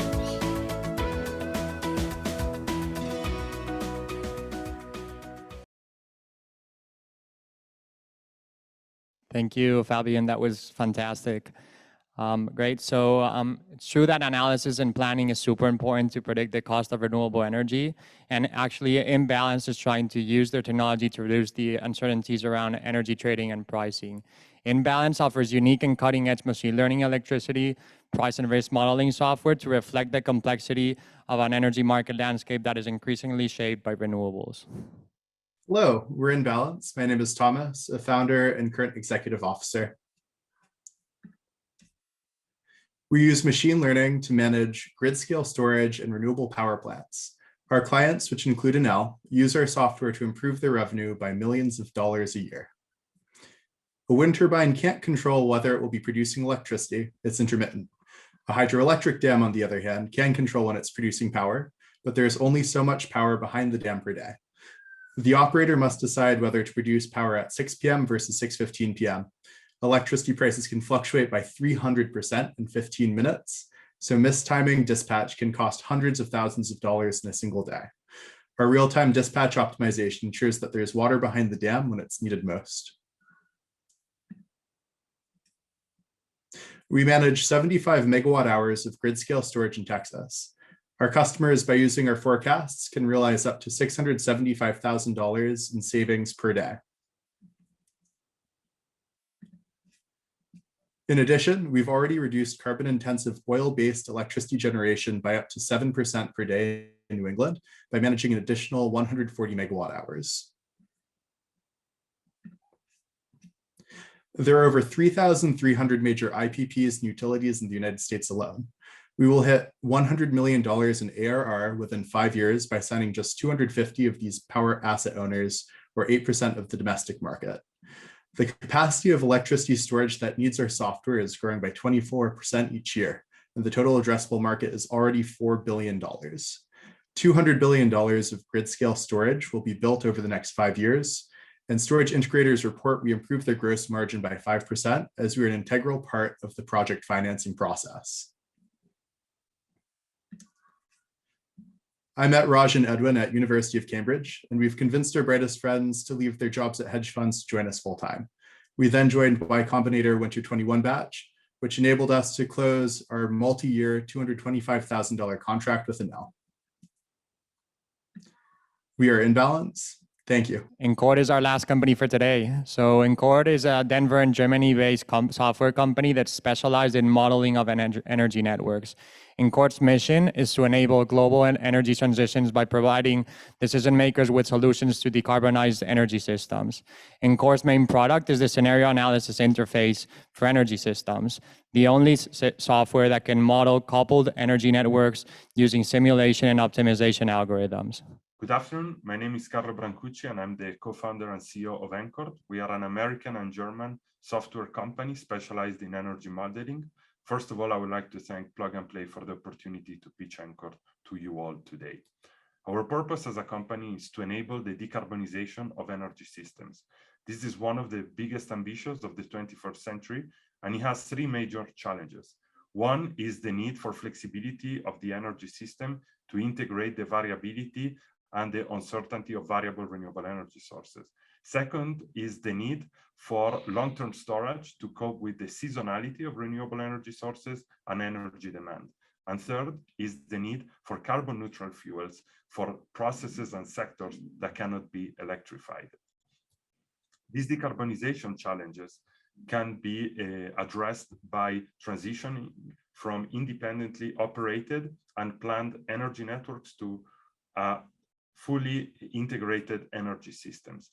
This is challenging if we rely on today's planning tools that are focused mostly on single energy networks. We require tools to model and plan the coupling and the interface between different energy networks. And this challenge is what we address with our unique solution, SAINT, which stands for Scenario Analysis Interface for Energy Systems. SAINT is a planning software to model the integration and coordination of coupled energy networks. With SAINT, a user can model either independently or coupled different types of energy networks, including electricity grids, gas pipeline networks that may include hydrogen networks as well, heat and cooling networks, as well as liquid networks such as water. What sets SAINT apart compared to other energy planning software out there? First is the ability to model the coupling of energy networks, so modeling different energy networks in a single software in a coupled way. This allows the user to quantify the synergies and interdependencies between them. Second is the ability to integrate meteorological data sets to model with high resolution and accuracy the time series of variable renewable energy sources, such as wind and solar power. And third, the ability to model both markets and physical networks within the same platform to quantify the trade-offs between cost and reliability. Our customers include electric and gas network operators, energy utilities, governmental institutions such as energy regulators, investors and developers, as well as research organizations or consulting companies. And to date, we have paying customers in 9 different countries in Europe and the Americas. All our clients use SAINT as a planning tool, so to better inform their planning decisions, to either reduce capital and operational costs, or to increase reliability and resiliency of their energy networks, or to enable different solutions that allow them to achieve decarbonization. Here are 3 quick examples of how 3 of our oldest customers have been using SAINT over the past few years. The European Commission uses SAINT to study the impact of the interdependency of electricity and gas networks on energy security. The National Renewable Energy Laboratory of the United States uses SAINT to study the coordination of electric and gas network operations to integrate higher penetrations of renewable energy. And TenneT, a European electricity transmission system operator, uses SAINT to plan the optimal location of electrolyzers by modeling their electric network coupled to the existing natural gas network or future hydrogen networks. I thank you very much for your attention, and I hope to hear from you soon if you want to know more about SAINT or you would like to see a live demo. Wonderful. So that was all for the startup pitches presenting today. Please make sure to fill in this last poll, and a last big thank you and warm thank you to all the startups that presented today. Yeah, that's a wrap for the startup presentations of our 9th Expo of the Energy Program here in Silicon Valley. Thank you so much for tuning in to all of our partners and investors who are in our network. And it's great to see more companies pushing for a decentralized and decarbonized energy mix. And we project an uptick in the investments that we make. A lot of SPACs have occurred this past year, including one today in one of our portfolio companies, Sanhan, that's going to be publicly traded via a SPAC, which we're excited about. So we're excited for the new trends that are ahead of us. Thank you. Yeah, great. So moving on to the next section of our expo, we will be giving out our Corporate Partner Award. I'm passing it over to our president, Neda Amidi, who will be giving our Corporate Partner Award to this year's most active corporate partner. Please.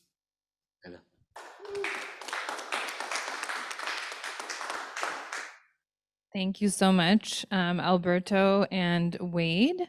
It's a pleasure to be back here on stage today. I had the opportunity to kick off our summit week last week, which we've done a lot in the past couple days and weeks in networking and getting together in person with folks. So it's exciting to be back on here.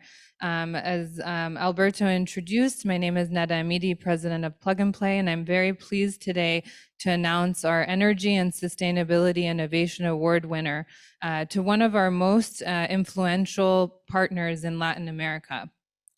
Maybe we can do a drum roll. We used to do this when it was fully in person. I'd like to, welcome on stage and announce Ecopetrol as our innovation award for today's summit. Ecopetrol is the largest and primary energy company in Colombia, the 4th largest in Latin America, and is part of the global Fortune 500. We have been working with them with their digital studio for the past 2 years, in which we've seen the fastest and greatest change occur. They ranked top of their class based on the volume of innovation activities, the number of pilots that they've done with the startups, and overall engagement. We couldn't be more proud of their achievements and can't wait to see what's around the corner for us. To accept this award on behalf of Ecopetrol, their CEO, Felipe Bayón, has recorded this message for us. Thank you so much.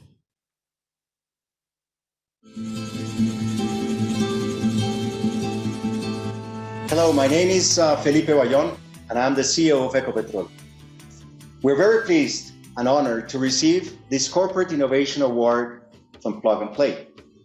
We think it acknowledges our commitments and efforts to put innovation and technology at the heart of sustainability. That's what we refer to in Ecopetrol as TESG. And it's our firm belief that technology and innovation are both catalyzers to ensure that from an environmental, social, and governance dimensions, we can accelerate sustainability. Back in 2019, we had the opportunity to visit Plug and Play in Silicon Valley. Since then, Ecopetrol has been focused on working on strengthening our connections with international high-tech ecosystems in pursuit of accelerating our transformation processes through very disruptive solutions. Working alongside Plug and Play has been, first, a lot of fun. It's been an honor, and it's been fundamental to enhance our innovation capabilities. Today, we have already connected with more than 110 startups. We've executed some 10 deal flows, and we're currently running 3 pilots.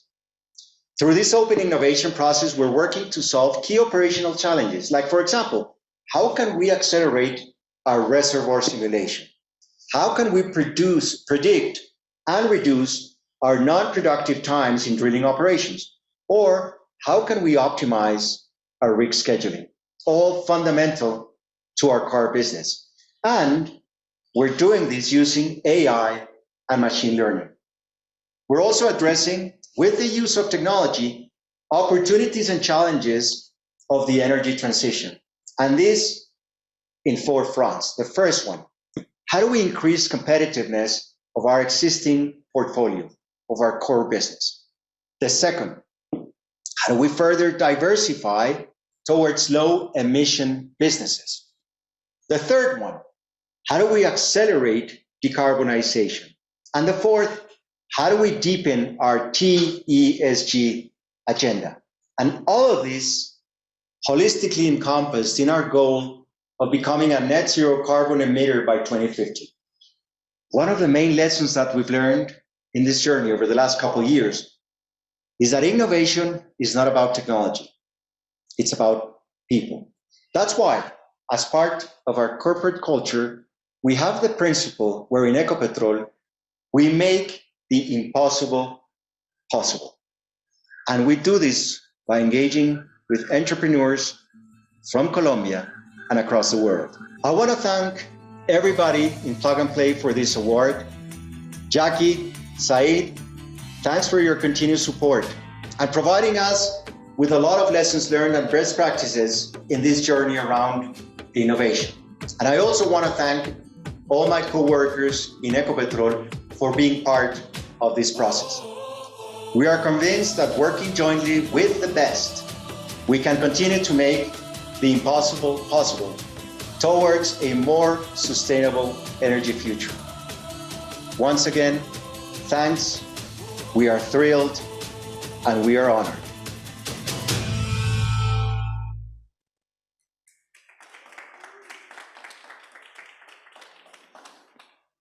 Thanks, Neda, and big congrats to Ecopetrol for their award. Working with them over the past few years and a year and a half has been super engaging, and we're really happy to be working with them on new decarbonization strategies.